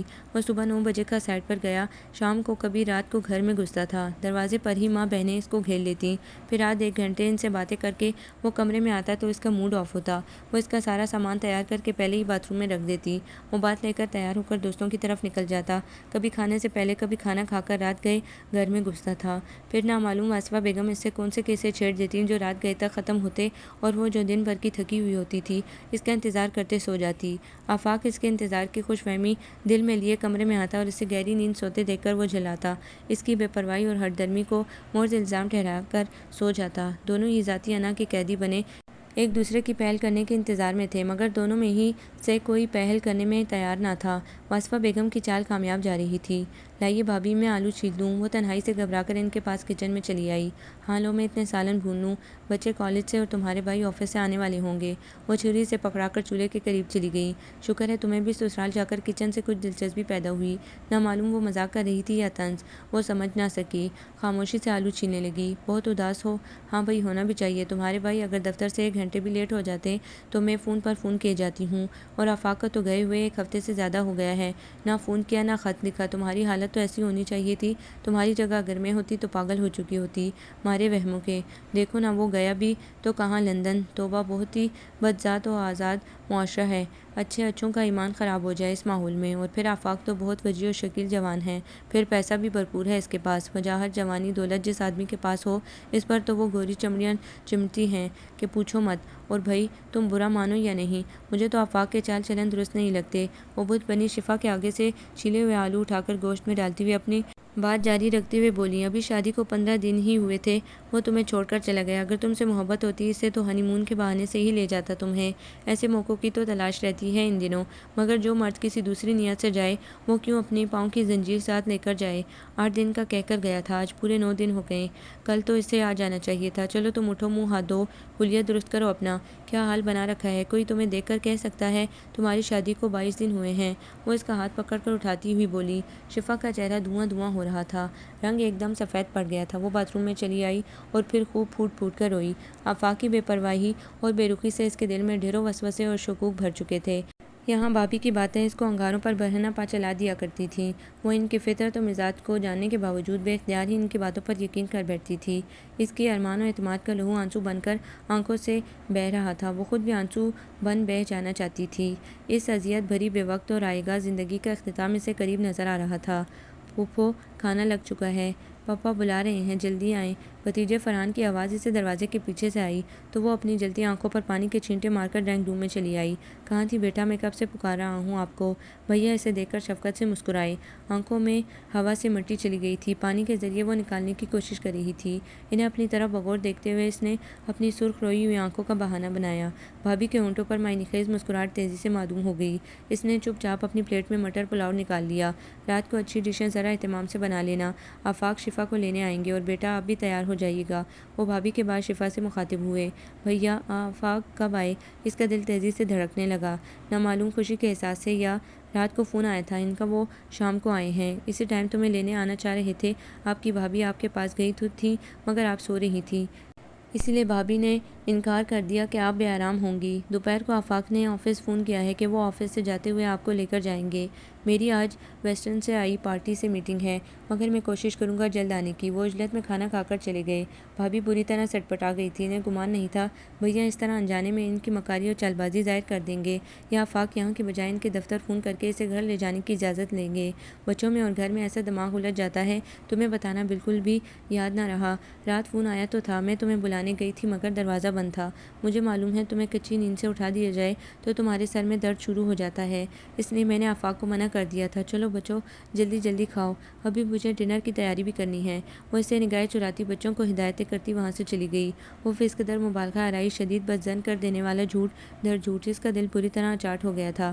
اس کی پلیٹ میں مٹر پلاؤ یوں ہی رکھا تھا، بچوں کے بے حد اصرار کے باوجود وہ کچھ نہ کھا سکی، اور وہاں سے اٹھ کر بھابھی کے پاس کچن میں آ کر ان کا ہاتھ بٹانے لگی۔ ان کے انداز میں کوئی شرمندگی یا خجالت خجالت نہیں تھی۔ وہ یوں ہی ہنستی مسکراتی اس سے کام کے ساتھ باتیں بھی کرتی جا رہی تھی، مگر وہ ہوں ہاں سے زیادہ جواب نہ دے سکی۔ 8 بج رہے تھے۔ وہ عشاء کی نماز پڑھ کر بلو کامدانی کا سوٹ پہن کر تیار ہو گئی تھی۔ بھیا نے فون کر کے آنے سے معذرت کر لی تھی اور آفاق کا بہت زیادہ خیال کرنے کی تاکید کی تھی کہ بطور میزبان۔ 8:15 بج رہے تھے۔ آفاق ابھی تک نہیں آیا تھا۔ اس کا بھوک سے برا حال تھا۔ دوپہر کو بھی اس سے کھانا نہیں کھایا گیا تھا۔ کچن میں آ کر اس نے پلیٹ میں تھوڑی سی بریانی نکال لی تاکہ آفاق کے آنے تک کچھ سہارا ہو جائے۔ آفاق آتے ہی ہوں گے، کچھ دیر انتظار کر لو، تم ابھی کھا لو گی تو بعد میں نہیں کھایا جائے گا اور شاید آفاق ہمارے ساتھ صحیح طریقے سے کھا نہ سکیں۔ بھابھی اندر آ کر ناصحانہ انداز میں مخاطب ہوئیں۔ اس نے پلیٹ خاموشی سے کارنر پر واپس رکھ دی۔ اگر ٹیسٹ کر رہی ہو تو کر لو۔ ان کی عادت تھی دل کی بات کر کے مسکرا کر صفائی ضرور پیش کرتی۔ نہیں، درست کہہ رہی ہیں بھابھی آپ، واقعی مجھ سے بعد میں ذرا سا چکھنے کے باوجود نہیں کھایا جاتا۔ اسے بھابھی کی بات صحیح لگی تھی اور جو درست ہوتی اس کا وہ کھلے دل اعتراف کیا کرتی تھی۔ مما مما وہ آئے ہیں۔ وہ 14 سالہ فرحان بھاگتا ہوا کچن میں آ کر پرجوش لہجے میں بولا۔ وہ کون؟ بھابھی اس کے انداز پر سراسیمگی سے بولی، جبکہ اس کے دل میں گھنٹیاں سی بج اٹھی تھیں۔ وہ سمجھ گئی تھی کون آیا ہے، وہ پھوپھا جانی کے ہسبینڈ۔ فرحان سمجھ نہیں پا رہا تھا کس طرح ان کا تعارف کروائے۔ اچھا بلاؤ۔ بھابھی کچن سے نکل آئی۔ وعلیکم السلام، اندر تو آؤ نا، کھانا تیار ہے، ہم کب سے انتظار کر رہے ہیں۔ فرحان کے اشارے پر وہ گیٹ کے باہر کھڑی کار میں اسے بدستور بیٹھے دیکھ کر اس کو سلام کا جواب دے کر حیرانگی سے بولی، آئی ایم سوری بھابھی، میں اس وقت بہت جلدی میں ہوں، کھانا پھر کبھی کھاؤں گا، آپ شفا کو بلوا دیں۔ وہ بہت پروقار دھیمے لہجے میں معذرت کرتے ہوئے بولے۔ ان کے بہت اصرار پر انہوں نے مجبوری بیان کی کہ ان کے پروجیکٹ کے سلسلے میں حاصل کی جانے والی زمین کا کوئی مسئلہ حل کرنا ہے، جس کی وجہ سے صوبائی وزیر سے ان کی 9 بجے کی ملاقات طے تھی اور ان کے پاس صرف آدھا گھنٹہ تھا۔ بھابھی اندر سے شفا کو بلا لائیں۔ وہ ان سے اجازت لیتی ہوئی کار کی طرف آ گئی۔ آفاق نے اندر سے فرنٹ ڈور کھول دیا تھا۔ وہ شرماتی ہوئی دوپٹہ اور پرس سنبھال کر بیٹھ گئی۔ وہ ریش ڈرائیونگ کر رہا تھا۔ اس نے صرف ایک نظر اس کے سبھی چہرے کو دیکھا تھا، وہ جو اس کی بدگمانیوں کا جدائیوں کا شکار تھی۔ جانے کے باوجود اس سے بات میں پہل نہ کر سکی۔ اضطراری انداز میں انگلیوں اور ناخنوں کا جائزہ لیتی رہی۔ اس کے ملبوس سے نکلتی مہک فرینچ پرفیوم کی متاثر کن تھی۔ شفا کے احساسات عجیب ہو رہے تھے اس کی قربت اور خاموشی سے۔ مہکے سے دل نہیں بھرا تھا تو کیوں شادی کی حامی بھری تھی۔ وہ بہت کاردار لہجے میں مخاطب ہوا۔ نیند کی اس قدر شیدائی ہو، جب بھی فون کیا ہے سوتی ہی ملتی ہو۔ لندن جانے سے پہلے میں نے فون کیا، بھابھی نے بتایا سو رہی ہو۔ لندن سے 6 بار کال کی، جواب ملا سو رہی ہو، اٹھایا جائے گا تو سر میں درد ہو جائے گا۔ کل یہاں آ کر کال کی، معلوم ہوا 7 بجے سے سو گئی ہو اور مہکے سے دل نہیں بھرا، 1 ہفتے بعد آؤ گی۔ نشہ کر کے سوتی ہو یہاں آ کر، میری کوئی وقت کوئی عزت نہیں ہے تمہاری نظروں میں۔ شوہر کے ساتھ ایسا ہی سلوک کیا جاتا ہے، اس کا احساس نہیں ہے تمہیں۔ تعلیم یافتہ ہو، باشعور ہو، سب جانتی ہوگی میرج لائف کے کیا تقاضے ہوتے ہیں۔ یا صرف زبان چلانے پر عبور حاصل ہے۔ وہ بھرا بیٹھا تھا اور سارا قصور اس کا بتا رہا تھا۔ بھابھی نے کس قدر غلط بیانیاں کی تھیں۔ ادھر آفاق کو بھی اس کے خلاف بدظن کرتی رہی تھی۔ اکثر اس نے رات کو فون کی بیل بجتی سنی تھی اور اس کے اٹھانے سے پہلے بھابھی اٹھا لیا کرتی تھی اور اسے خیال بھی نہ آتا کہ وہ بیل اس کے لیے بجتی تھی۔ اس کے کمرے سے فون سیٹ ہٹانے اور بھابھی کا فون کے گرد منڈلانے کا مقصد اب اس کی سمجھ میں آیا تھا۔ وہ بہت خاموشی سے اس کے گرد رسوائیوں کا پھندا تنگ کر رہی تھی۔ اب کیا گونگی بن کر بیٹھ گئی ہو؟ زبان صرف تمہاری ممی اور آپا سے بدتمیزی کرنے کے لیے چلتی ہے۔ ممی اور آپا تمہیں لینے آئی تھیں، تم نے یہ کہہ کر انکار کر دیا کہ تمہارا تعلق صرف مجھ سے ہے۔ اگر میں گھر پر موجود رہوں گا تو تم سسرال میں رہو گی، ورنہ میکے میں۔ کیوں تم نے انہیں بے عزت کر کے گھر سے نکالا؟ اس نے سر پکڑ لیا۔ آفاق کیا کہہ رہا تھا؟ ادھر بھابھی اس کی دشمن، ادھر ساس نندے اس کے خلاف، گویا پیچھے کنواں آگے کھائی، تیسری راہ نجات اس کے لیے نہیں تھی۔ وہ کہاں جائے کہ اسے اپنی بے گناہی اور معصومیت کا اعتراف کروائے۔ اس کا دم گھٹنے لگا تھا۔ بس گھبرانے کی ایکٹنگ مت کرو، زہر لگتی ہیں مجھے اداکاری کرتی ہوئی عورتیں۔ وہ گھرایا۔ اپنی ماں بہنوں کی اداکاری کبھی محسوس نہیں ہوئی آپ کو؟ وہ وحشتوں کے صحراؤں میں بھٹک رہی تھی۔ سامنے کار ڈرائیو کرتا شخص خطا کار ہوتے ہوئے بھی جج بنا اس کے کھاتے میں سارے الزامات ڈال رہا تھا۔ بیوی کی پریشانی اور لاچاری اسے اداکاری لگتی تھی اور ماں بہنیں مظلوم اور اس کے ظلم کا شکار۔ مجھے دوبارہ ہاتھ اٹھانے پر مجبور مت کرو، تم کیا ہو اچھی طرح جانتا ہوں میں۔ وہ غصے سے دھاڑا۔ کیا جانتے ہیں بتائیے؟ سگنل آف تھا۔ اطراف میں رکی کاروں میں لوگ انہیں عجیب نگاہوں سے دیکھ رہے تھے۔ ان کے چہروں کے تاثرات پر ان کی نگاہیں تھیں، مگر دونوں کو کسی کی پرواہ نہ تھی۔ جو لڑکی شرائع عام پر غیر مرد سے بدتمیزی سے لڑ سکتی ہے، وہ کبھی بھی آئندہ قابل بھروسہ نہیں ہوتی۔ نہیں ہے مجھے تمہاری زبان پر اعتبار۔ مجھ سے پہلی ملاقات تو تمہیں یاد ہوگی، کتنی بے تکلفی سے تم میرے باپ تک پہنچ گئی تھی۔ اگر تمہاری دوست تمہیں نہ لے جاتی تو پہلا تھپڑ تمہیں جب ہی پڑ جاتا۔ سگنل آن ہو چکا تھا۔ وہ کار سٹارٹ کر چکا تھا، گویا اس کی یادداشت لوٹ آئی تھی۔ وہ اسے پہچان چکا تھا۔ ایسے ہی تھپڑ کھا لیتی آپ سے، سر نہیں پھاڑ دیتی میں آپ کا۔ وہ منہ ٹیڑھا کر کے بولی، اب کیوں نہیں پھاڑا تھا؟ اس کے بچکانہ انداز پر وہ غصے کے باوجود مسکرا پڑا۔ اس وقت تو آپ میرے شوہر ہیں جب آپ میرے لیے اجنبی تھے۔ اجنبی تو میں تمہارے لیے اب بھی ہوں، وہ گہری نگاہ ڈال کر زمینی لہجے میں بولا۔ وہ اس کے لفظوں کو معنی پہنانے میں ناکام رہی تھی، مگر اس کی نگاہوں میں کوئی تپش ایسی تھی کہ وہ نگاہیں جھکانے پر مجبور ہو گئی تھی۔ گھر آ گیا تھا، ہال کمرہ کہکوں سے گونج رہا تھا۔ آج ان کی فیملی مکمل تھی، بڑی بہویں دونوں بچوں سمیت آ چکی تھیں۔ چھوٹی بہو بھی اظہار کے ساتھ آ گئی تھی۔ دونوں بہنیں تائی کے پاس بیٹھی ہوئی سوٹ کیس میں سے تحائف نکال کر آپس میں بانٹ رہی تھیں۔ وقار بچوں کے ساتھ کھیلنے میں مگن تھا۔ اس نے آفاق کے ہمراہی میں جیسے ہی قدم رکھا، اس کے سلام کے جواب میں تائی نے جھٹ آگے بڑھ کر اس کی پیشانی چوم ڈالی۔ جیتی رہو، میرے گھر کی رونق لوٹ آئی۔ وہ اس کا ہاتھ پکڑ کر صوفے پر اپنے قریب اسے بٹھاتے ہوئے بولی۔ وہ ضبط کر کے بیٹھ گئی، ورنہ دل چاہا پوچھیں وہ اسے لینے کب گئی تھی۔ بھابھی پلیز کھانا لگاتے، میرے پاس صرف 15 منٹ ہیں۔ آفاق کی اجلت بھری آواز پر امی نے حیرت سے دیکھا۔ بھابھی کے کتنے اصرار کے باوجود وہ کھانے کے لیے نہیں رکے تھے۔ پہلی بار دلہن کو لینے سسرال گئے تھے اور کھانے کا ٹائم ہے، کھانا کھلائے بغیر ہی بھیج دیا۔ نادرا آپا مسکراتے ہوئے بولیں، سمیرہ بھابھی تو بہت روک رہی تھی، مگر میں خود ہی نہیں رکا، وہاں اور دوسری تکلفات میں مزید دیر ہو جاتی، میں اس لیے چلا آیا۔ وہ ان لوگوں کی مسکراہٹوں کی معنی خیزیاں کیسے پہچان سکتا تھا؟ وہ تو اس کے اپنے تھے۔ کھلانے والے بڑے زوراور ہوتے ہیں، لاکھ انکار کے باوجود کھلا ہی دیتے ہیں۔ بھابھی ایک ادا سے کہتی ہوئی باہر نکل گئیں۔ ان کے رویے اور آفاق کی بے عزتی پر وہ جل کر خاک ہو گئی تھی۔ کیا جاتا اگر وہ وہاں بھی تھوڑا ہی کھا لیتے، برہم تو سلامت رہتا۔ وہ خاموشی رہی، ورنہ اس کا بولنا ہی غضب ہو جاتا۔ بھابھی ٹرالی میں کھانا لے آئیں اور آفاق کو پلیٹوں میں نکال کر دینے لگیں۔ میرے لیے کوئی گفٹ لے کر نہیں آیا آفاق آپ؟ اظہار کی بیوی مسکراتی ہوئی گویا ہوئی، نہیں میں سب کے لیے لایا ہوں گفٹ، اور سب کے گفٹس پر نام بھی لکھے ہوئے ہیں، دیکھ لیں آپ بھابھی، سوٹ کیس میں ہی ہوگا۔ وہ کھانا کھانے کے دوران اس سے بولا، میں نے نکال لیے ہیں سب کے گفٹ، ابھی دے رہی ہوں، مگر بھائی 3 پیکٹ پر کسی کا نام نہیں لکھا ہوا۔ یہ ساڑی، سوٹ پیس اور پرل سیٹ کس کا ہے؟ ندا وہ تینوں ہاتھ میں لے کر بولی۔ نام نہیں لکھا تو سمجھ جاؤ شفا کا ہے، اظہار مسکراتے ہوئے بولے۔ ساڑی کی جارجٹ بڑی مہنگی ہے اور یہ فون کلر تو مجھے بے حد پسند ہے، نادرا للچائی نظروں سے ساڑی دیکھتے ہوئے بولی۔ پرل کا سیٹ مجھے بہت پسند آیا ہے، ندا نے سیٹ آنکھوں سے لگا لیا۔ اس کلر کا دوپٹہ میرے پاس کئی سالوں سے پڑا ہے، مگر چائنا سلک پنک کلر میں آج تک نہیں ملی۔ بڑی بھابھی کی نیت اس کے سوٹ میں خراب ہو گئی۔ جو آپ لوگوں کے لیے آفاق لایا ہے وہ سوٹس اور جیولرز بھی نہایت قیمتی اور خوبصورت ہیں، یہ شفا کے ہیں، ان پر نظر رکھنے کی ضرورت نہیں ہے۔ اظہار ان کے انداز پہچان کر ناگوار لہجے میں بولے، کوئی بات نہیں، آپ کو پسند آ رہی ہیں تو آپ لے لیں، شفا کے لیے بعد میں اور آ جائیں گی۔ اس نے بے پرواہ انداز میں فراختگی سے رومال سے ہاتھ صاف کرتے ہوئے کہا اور خدا حافظ کہہ کر باہر نکل گیا۔ اظہار بھی کچھ دیر بعد اپنے کمرے میں چلا گیا۔ وقار اس کے پاس بیٹھ کر کچھ دیر خیریت دریافت کرتا رہا۔ آفاق کے جاتے ہی وہ لوگ اسے فراموش کر بیٹھی تھیں۔ تحائف سمیٹتے ہوئے وہ تینوں نے اس کے گفٹس بھی اپنے قبضے میں کر لیے۔ اسے کوئی ملال بھی نہیں ہوا، وہ کون سا اس کے لیے محبت سے لایا تھا، اس کی چاہتوں میں خلوص ہوتا تو وہ اس طرح اس کے لیے لایا ہوا سامان انہیں بخوشی بخش نہیں دیتا۔ تمہارے گھر میں داماد کو کھلانے کے لیے روٹی بھی نہیں ہے؟ بچہ پہلی بار تمہیں لینے گیا اور بھوکا ہی ٹرکا دیا، اس سے حد ہوتی ہے بےغیرتی کی بھی۔ کمرے میں اب صرف خواتین ہی تھیں۔ تائی طنزیہ لہجے میں مخاطب ہوئی، ہمارے شوہر آدھی رات کو آ جائیں تو ممی بغیر خاطر تواضع کے نہیں جانے دیتی۔ ندا مخصوص لہجے میں بولی۔ دونوں بھابیاں بھی اپنی اپنی بولیاں بولنے لگیں اور اس نے خود کو پتھر بنا لیا۔ اس کے پاس ان سے بچاؤ کا بس ایک ہی ہتھیار تھا، خاموشی۔ وہ خاموشی سے اٹھ کر اپنے کمرے میں چلی آئی۔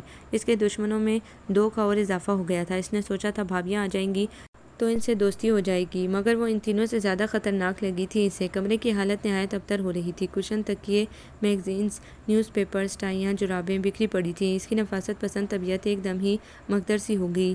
اس نے دوپٹہ اور بیگ صوفے پر رکھا اور صفائی میں لگ گئی۔ مسلسل 1 گھنٹے کی محنت کے بعد کمرہ اور باتھ روم اپنی اصل حالت میں آ کر چمک اٹھے تھے۔ اس نے تولیے سے منہ صاف کرتے ہوئے وال کلاک میں ٹائم دیکھا، 11 بج چکے تھے اور اس کے پیٹ میں بھوک کے مارے درد ہونے لگا تھا۔ اسے کسی نے کھانے کے لیے بلایا ہی نہیں تھا۔ تایا جان کاروبار کے چکر میں اسلام آباد گئے ہوئے تھے، ورنہ وہ اس کے بغیر ایک لقمہ نہ لیتے تھے۔ اس میں اتنی ہمت نہ تھی کہ خود کچن میں جا کر کھا لیتی، عزت نفس مجروح کرنے سے بہتر وہ بھوکے رہنا گوارا کر لیتی۔ انہیں معلوم تھا جب آفاق کھانا کھا کر نہیں آیا تو وہ کیسے کھا سکتی تھی، مگر اسے ہر طرح سے تکلیف دے کر انہیں روحانی مسرت حاصل ہوتی تھی۔ کافی دیر تک وہ پیٹ پر ہاتھ رکھے بیٹھی رہی۔ ایسے موقع پر نفس کچھ زیادہ ہی بے قابو ہو جاتا ہے۔ بھوک شدید ہوتی جا رہی تھی۔ اس نے صبح ہلکا سا ناشتہ کیا تھا اور شام کو صرف 1 کپ چائے۔ کاش میں اس وقت بریانی کھا ہی لیتی۔ وہ بڑبڑاتی ہوئی روم ریفریجریٹر کی طرف بڑھی۔ آفاق نے اسے پھلوں، مٹھائیوں اور دوسری چیزوں سے بھر رکھا تھا جو کبھی اس نے کھانا گوارا نہیں کی تھی۔ اب ضرورت پر اسے کھولا تو اس میں صرف پانی کی بوتلیں رکھی تھیں۔ اس نے ایک جھٹکے سے اسے بند کیا اور نائٹ بلب آن کر کے بیڈ پر لیٹ گئی، اور نہ معلوم کس وقت اسے بے چینی سے کروٹیں بدلتے نیند آ گئی۔ صبح اس کی آنکھ کھلی تو آفاق برابر میں بے خبر سو رہا تھا۔ نہ معلوم رات کے کس وقت آیا تھا۔ وہ چند لمحے اس کے چہرے کو دیکھتی رہی، گہری نیند میں ڈوبا ہوا اس کا چہرہ کتنا دلکش وجیح لگ رہا تھا۔ اس وقت اسے یقین نہ آ رہا تھا یہ وہی بے حس و سنگدل شخص ہے جو خود تو پیٹ بھر کر کھاتا ہے بیوی کی بھوک کی جسے پرواہ قطعی نہیں ہوتی۔ کتنی بیوقوف اور پگلی ہوتی ہیں ہم لڑکیاں بھی جو اپنے لیے خوبصورت اسمارٹ شخص کی خواہش کرتی ہیں۔ کوئی مجھ سے پوچھے خوبصورت چہرہ رکھنے والے اندر سے کتنے شفاق اور ظالم ہوتے ہیں۔ یہ کن چھری سے ذبح کرتے ہیں اور تڑپنے بھی نہیں دیتے، سسک کر اذیتناک موت مارتے ہیں۔ اس نے آنسو ہاتھ سے رگڑ ڈالے، بھوک سے وہ بری طرح نڈال ہو رہی تھی۔ لڑکھڑاتے قدموں سے بیڈ سے اتر کر پانی پینے فریج تک آ گئی۔ فریج میں کیلے اور سیب رکھے دیکھ کر وہ ندیدے بچوں کی طرح ان پر جھپٹی تھی اور پھر 4 کیلے اور 2 سیب کھانے میں اسے 10 منٹ سے زیادہ عرصہ نہیں لگا۔ پیٹ کی آگ جہنم کی آگ سے زیادہ تیز اور تکلیف دہ ہوتی ہے۔ اسے ایک دن رات کی بھوک نے بھاور کروا دیا تھا۔ دوپٹے سے منہ صاف کرتے ہوئے اس کی نظر بیڈ کی طرف اٹھی، وہ ساکت رہ گئی۔ آفاق نیند بھری آنکھوں سے کچھ حیران و الجھن سے اس کی طرف دیکھ رہا تھا۔ وہ فروٹ پر یوں بے تحاشا ٹوٹی تھی کہ اس نے بیڈ کی طرف دیکھنا گوارا ہی نہ کیا تھا، یا شاید بھوک کے احساس نے سب سوچنے کی صلاحیت سلب کر لی تھی۔ وہ اب شرمندہ ہو رہی تھی۔ رات کو کھانا نہیں کھایا تھا تم نے؟ اٹھ کر اس کے نزدیک چلا آیا تھا۔ وہ جیسے ذلت سے اپنی قوت سماعت گنوا بیٹھی۔ بولو۔ رات کو تم سوتے میں بے چینی سے کروٹیں بدل رہی تھی۔ وہ اس کے قریب بیٹھا ہوا نرم لہجے میں بولا، مگر وہ بالکل خاموش رہی۔ کیا جواب دیتی؟ کیوں ظلم کرتی ہو خود پر؟ کتنی گلٹی فیل کر رہا ہوں میں یہ سوچ کر کہ تم ساری رات بھوک کی وجہ سے کروٹیں بدلتی رہی اور میں انجان رہا۔ تمہارے اس اقدام نے مجھے میری نظروں میں پست کر دیا ہے۔ بولو، کیوں اپنے ساتھ مجھے بھی خوار کر رہی ہو؟ وہ اس کے شانے پر ہاتھ رکھ کر بھاری لہجے میں بولا، آپ کو میری ضرورت کب ہے؟ آپ کو اپنی ماں بہنوں سے فرصت ملے تو آپ کو بیوی کا احساس ہو، وہی آپ کا سب کچھ ہے اور میں کچھ نہیں۔ وہ بے اختیار ہو کر رونے لگی۔ شفا، کم آن یار، تم پڑھی لکھی اور سمجھدار لڑکی ہو، کیوں جاہل گوار عورتوں کے انداز میں بات کرتی ہو؟ ممی اور بہنیں بہت اچھی ہیں، بہت چاہتی ہیں تمہیں، تم ان کی طرف سے غلط فہمی کا شکار ہو۔ آپ نہیں جانتے، میں جانتی ہوں انہیں، کہ وہ کتنی چال باز، مکار فطرت اور منافقت پسند ہیں۔ شٹ اپ شفا، میرے سامنے ان کے خلاف ایسے لفظ مت بولا کرو۔ وہ چڑ کر بولا، میں بری ہوں، گلا گھونٹ کر مار کیوں نہیں دیتے مجھے؟ پھر میرا وجود آپ لوگوں کے درمیان نہیں رہے گا۔ خوش رہیے گا ماں بہنوں کے ساتھ، بہت عزیز ہے نا آپ کو اپنی ماں۔ وہ جذباتی ہو گئی تھی۔ اپنے شانے پر رکھا اس کا ہاتھ جھٹکے سے ہٹا دیا تھا اور اس کی اس حرکت پر وہ بری طرح تپ گیا تھا۔ وہ اسے پیار اور اس کی رضامندی سے حاصل کرنا چاہتا تھا۔ وہ چاہت کے معاملے میں زبردستی یا جبر کا قائل تھا ہی نہیں۔ وہ جذباتی اور خودسر لڑکی اپنی تمام بدتمیزیوں اور زبان درازیوں کے باوجود اسے دل و جان سے عزیز ہو گئی تھی۔ اس کے شب و روز اس کے وجود سے مہکنے لگے تھے۔ گھر سے باہر وہ اس کے حواسوں پر سوار رہتی۔ وہ جلدی جلدی کام نپٹا کر اس کی چاہ میں گھر میں قدم رکھتا تو ممی اور بہنوں کی شکایتیں، اور کمرے میں وہ اسے منہ پھلائے عام حلیے میں ملتی تو اس کا دماغ گھوم جاتا تھا۔ وہ سب درگزر کر کے کبھی اس کی طرف پیش قدمی کرتا بھی تو وہ اس کے کسی جذبے کی پذیرائی کرنے کو راضی نہ ہوتی۔ وہ سادہ طبیعت کے باعث نظر انداز کر دیتا، مگر اس وقت نفرت سے اس کا ہاتھ جھٹکنا اس کے صبر کو توڑ گیا۔ ہاں، بہت عزیز ہے میری ماں مجھے، اپنے آپ سے زیادہ چاہتا ہوں میں انہیں۔ کیوں، تم جیسی بیویاں تو مجھے بہت مل جائیں گی، مگر ماں نہیں مل سکتی۔ اس نے ایک ایک لفظ جمع کر بولا۔ وہ آنسو بھری آنکھوں سے اسے دیکھتی رہ گئی۔ اپنے رویوں کا اظہار اس نے ابھی زبانی کر دیا تھا تو گویا وہ اس کے لیے بیوی نہیں، بازار میں بکنے والی عام جوتی تھی جو ایک سے زیادہ وافر مقدار میں اسے مل سکتی تھی۔ وہ اتنی زبردست طریقے سے ٹوٹ کر بکھری کہ اس کے وجود کی کرچیاں بھی نہ مل سکیں۔ اس کا اعتماد و اعتبار کب ٹوٹا، گویا وہ بولنا ہی بھول گئی۔ خوشگوار تعلقات تو پہلے بھی ان کے درمیان نہ تھے، مگر پھر دوریوں اور بے پروائیوں کی دیوار ان کے درمیان آ گئی۔ وہ اس کا ہر کام پہلے کی طرح وقت سے پہلے تیار کروا دیتی، اس سے بھی مخاطب ہونا چھوڑ دیا تھا۔ تائی کچھ بھی کہتی، نادرہ نیدا طنزوں کے تیر برساتی، بڑی چھوٹی بھابیاں کسی کام کو ہاتھ نہ لگاتی، وہ گونگی بنی روبوٹ کی طرح کاموں میں لگی رہتی۔ احساسات و محسوسات سارے مردہ ہو گئے تھے۔ اس کے لفظ نے سارا اس کا مان و تنتنا چھین لیا تھا کہ بیویاں تو مجھے اور بھی مل جائیں گی۔ چھوٹی بھابھی امید سے تھی، ساس اور شوہر نے انہیں ہاتھوں کا چھالا بنا لیا تھا۔ ان کی طبیعت عجیب ہو گئی تھی، کبھی ان کا موڈ کھچڑی کھانے کا بن جاتا تو کبھی چھولے دہی بڑے، کبھی فروٹ چاٹ، اور تائی کے حکم پر اسے اس کی فرمائشیں پوری کرنی پڑتی۔ اتنی خدمت بے انتہا، دن اور رات کی مشقت نے بھی کسی کے دل اس کی طرف سے موم نہ ہوئے تھے۔ وہ پہلے دن کی طرح ہی ناپسندیدہ وجود تھی۔ اب وہ ہر قسم کے کھانے پکانے میں ماہر ہو چکی تھی۔ آج بھی وہ دوپہر کے کھانے کی تیاری کر رہی تھی کہ اندر آتے آفاق کو دیکھ کر چھٹک گئی۔ رات کو ڈنر پر میرا دوست اور اس کی وائف آ رہی ہیں، حلیہ درست کر لینا اپنا، کبھی اس کے سامنے بھی میری پرسنٹیج زیرو کرو اور کھانا دھیان سے بنانا۔ وہ سخت لہجے میں سے مخاطب ہوا۔ ارے بیٹا، تم فکر مت کرو، دلہن تیار ہو جائے گی۔ میں تو روز کہتی ہوں دلہن سے کہ بیٹا آفاق کے آنے سے پہلے تیار ہو جایا کرو، مرد کی تھکن اتر جاتی ہے بیوی کو تر و تازہ دیکھ کر۔ مگر آج کل بزرگوں کی باتوں کو پاگل پنی سمجھا جاتا ہے۔ دونوں بڑی بہوؤں کو دیکھ لو، کیسی اجلی اجلی نکھری نکھری رہتی ہیں، حالانکہ ان کی شادی کو کتنا عرصہ ہو گیا ہے، مگر کوئی کہہ نہیں سکتا۔ چھوڑیں، آپ کیوں پتھر سے سر پھوڑتی ہیں؟ وہ اس کے ملگجے حلیے پر سرد نگاہ ڈالتا ان کا ہاتھ پکڑ کر وہاں سے لے گیا۔ اس نے بڑی محنت سے 4 ڈشیں اور 2 سویٹ ڈشز تیار کر لی تھی، سب بہت ٹیسٹی بنا تھا۔ وہ تیار ہونے کمرے میں آ گئی۔ ریڈ وائٹ چندری سوٹ پر میچنگ کرتا ایسا ہی دوپٹہ اس نے نکالا۔ نہا کر لائٹ میک اپ اور میچنگ جویلری میں اس کا سراپا پھولوں کی مانند کھل اٹھا تھا۔ 7 بج گئے تھے۔ وہ دوپٹہ سنبھالتی نیچے آئی۔ دالان میں چیئرز پر تائی کے ساتھ وقار اور آفاق بیٹھے ہوئے تھے۔ آج کیا بھائی کو قتل کرنے کا ارادہ ہے؟ وقار نے اسے دیکھتے ہی ہانک لگائی۔ بلا شبہ وہ بہت حسین و نوخیز لگ رہی تھی۔ آفاق بھی لمحے بھر اسے بے خود سا دیکھے گیا اور اس کی یہ محویت تائی جان کو ہوشیار کر گئی۔ پنچھی ان کے ہاتھ سے نکلا جا رہا تھا۔ ارے یہ کیا بدشگونی کی ہے بہو تم نے؟ وہ سینے پر ہاتھ مارتی ہوئی کھڑی ہو گئی۔ ان کے انداز پر وہ دونوں بیٹے بھی کھڑے ہو گئے گھبرا کر۔ کیوں کیا ہوا تائی جان؟ وہ سمجھ گئی کوئی نیا ڈرامہ تیار کیا جا چکا ہے۔ یہ سفید دوپٹہ ہمارے ہاں بڑا منحوس ہوتا ہے، سہاگنیں نہیں پہنتی۔ کیوں تم میرے جوان بیٹے کی زندگی کی دشمن ہو گئی؟ سفید دوپٹے بیوہ اڑتی ہیں، تم نے یہ کیسی بدشگونی کی؟ اس کا دل سچ مچ دہل گیا۔ اس نے خوفزدہ نگاہوں سے آفاق کی سمت دیکھا۔ یہ فرزودہ باتیں ہیں ممی، سفید رنگ تو اللہ تعالیٰ کا پسندیدہ رنگ ہے۔ وہ انہیں سمجھاتے ہوئے بولا۔ بھائی صحیح کہہ رہے ہیں ممی، بھابھی کا دوپٹہ ریڈ اور وائٹ ہے۔ وقار نے اس کی سائڈ لی۔ نہیں اسے کہو سوٹ بدل لے فوراً، آگ لگا دے اس سوٹ کو۔ وہ بے قرار لہجے میں بولی۔ آنٹی سالن میں مرچیں اور نمک بہت تیز ہو رہے ہیں، مہمانوں کو یہ کھلائیں گے؟ بڑی بھابھی سب سالن تھوڑا تھوڑا نکال کر پلیٹوں میں لاتی ہوئی بولی۔ وہ ٹھٹک کر رک گئی۔ یہ کس طرح ہو سکتا ہے؟ وہ خود ابھی چکھ کر آئی تھی۔ ہو گیا مہمانوں کا انتظام، کیا کھلائیں گے انہیں؟ تم نے تو حد کر دی بے حساب نمک مرچ ڈالتے ہوئے کوئی، اس لیے کہہ رہی تھی ہمیں پکانے دو۔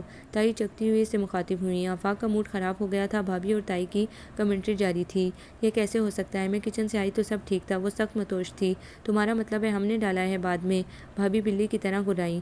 یقین کرے بھابھی سب ٹھیک تھا۔ اپنی محنت کے صلے پر وہ روحانسی ہو گئی۔ صاف کہہ دو یہ ہمارا کام ہے، دشمن جو ہے ہم تمہارے۔ تائی بھرائی آواز میں بولی۔ بھابھی پلیز آپ روئیں مت، جو ہونا تھا ہو گیا۔ بھائی آپ اپنے دوست کو کسی بہترین سے ہوٹل میں انوائٹ کر لیں، گھر میں دوستوں کی دعوتیں اچھی بھی نہیں لگتی۔ وقار روتی شفا کو چپ کراتا آفاق سے مخاطب تھا۔ میں نے ہی منع کیا تھا، آفاق تو ہوٹل کی ہی بول رہا تھا۔ بھلا گھر کے کھانوں کا مزہ ہوٹلوں میں کہاں ہوتا ہے؟ تائی منہ بنا کر بولی۔ بھابھی آپ چلیے دوسرا ڈریس چینج کریں۔ بھائی آپ فون کر کے انہیں ہوٹل کا کہہ دیں۔ وقار نے ذہانت سے ماحول کی کشیدگی دور کی۔ آفاق کے پیچھے چلتی ہوئی وہ کمرے میں آ گئی۔ وہ آتے ہی موڈ آف کیے باتھ روم میں چلا گیا۔ وہاں سے کپڑے بدل کر نکلا تو اپنی تیاری میں لگ گیا۔ وہ یوں ہی بیٹھی آنسو بہاتی رہی۔ آفاق نے وارڈروب سے اس کے لیے گولڈن ساڑی سلک کی چوائس کی، جس کے ریڈ بارڈر پر مکمل شیشوں کا کام بنا ہوا تھا۔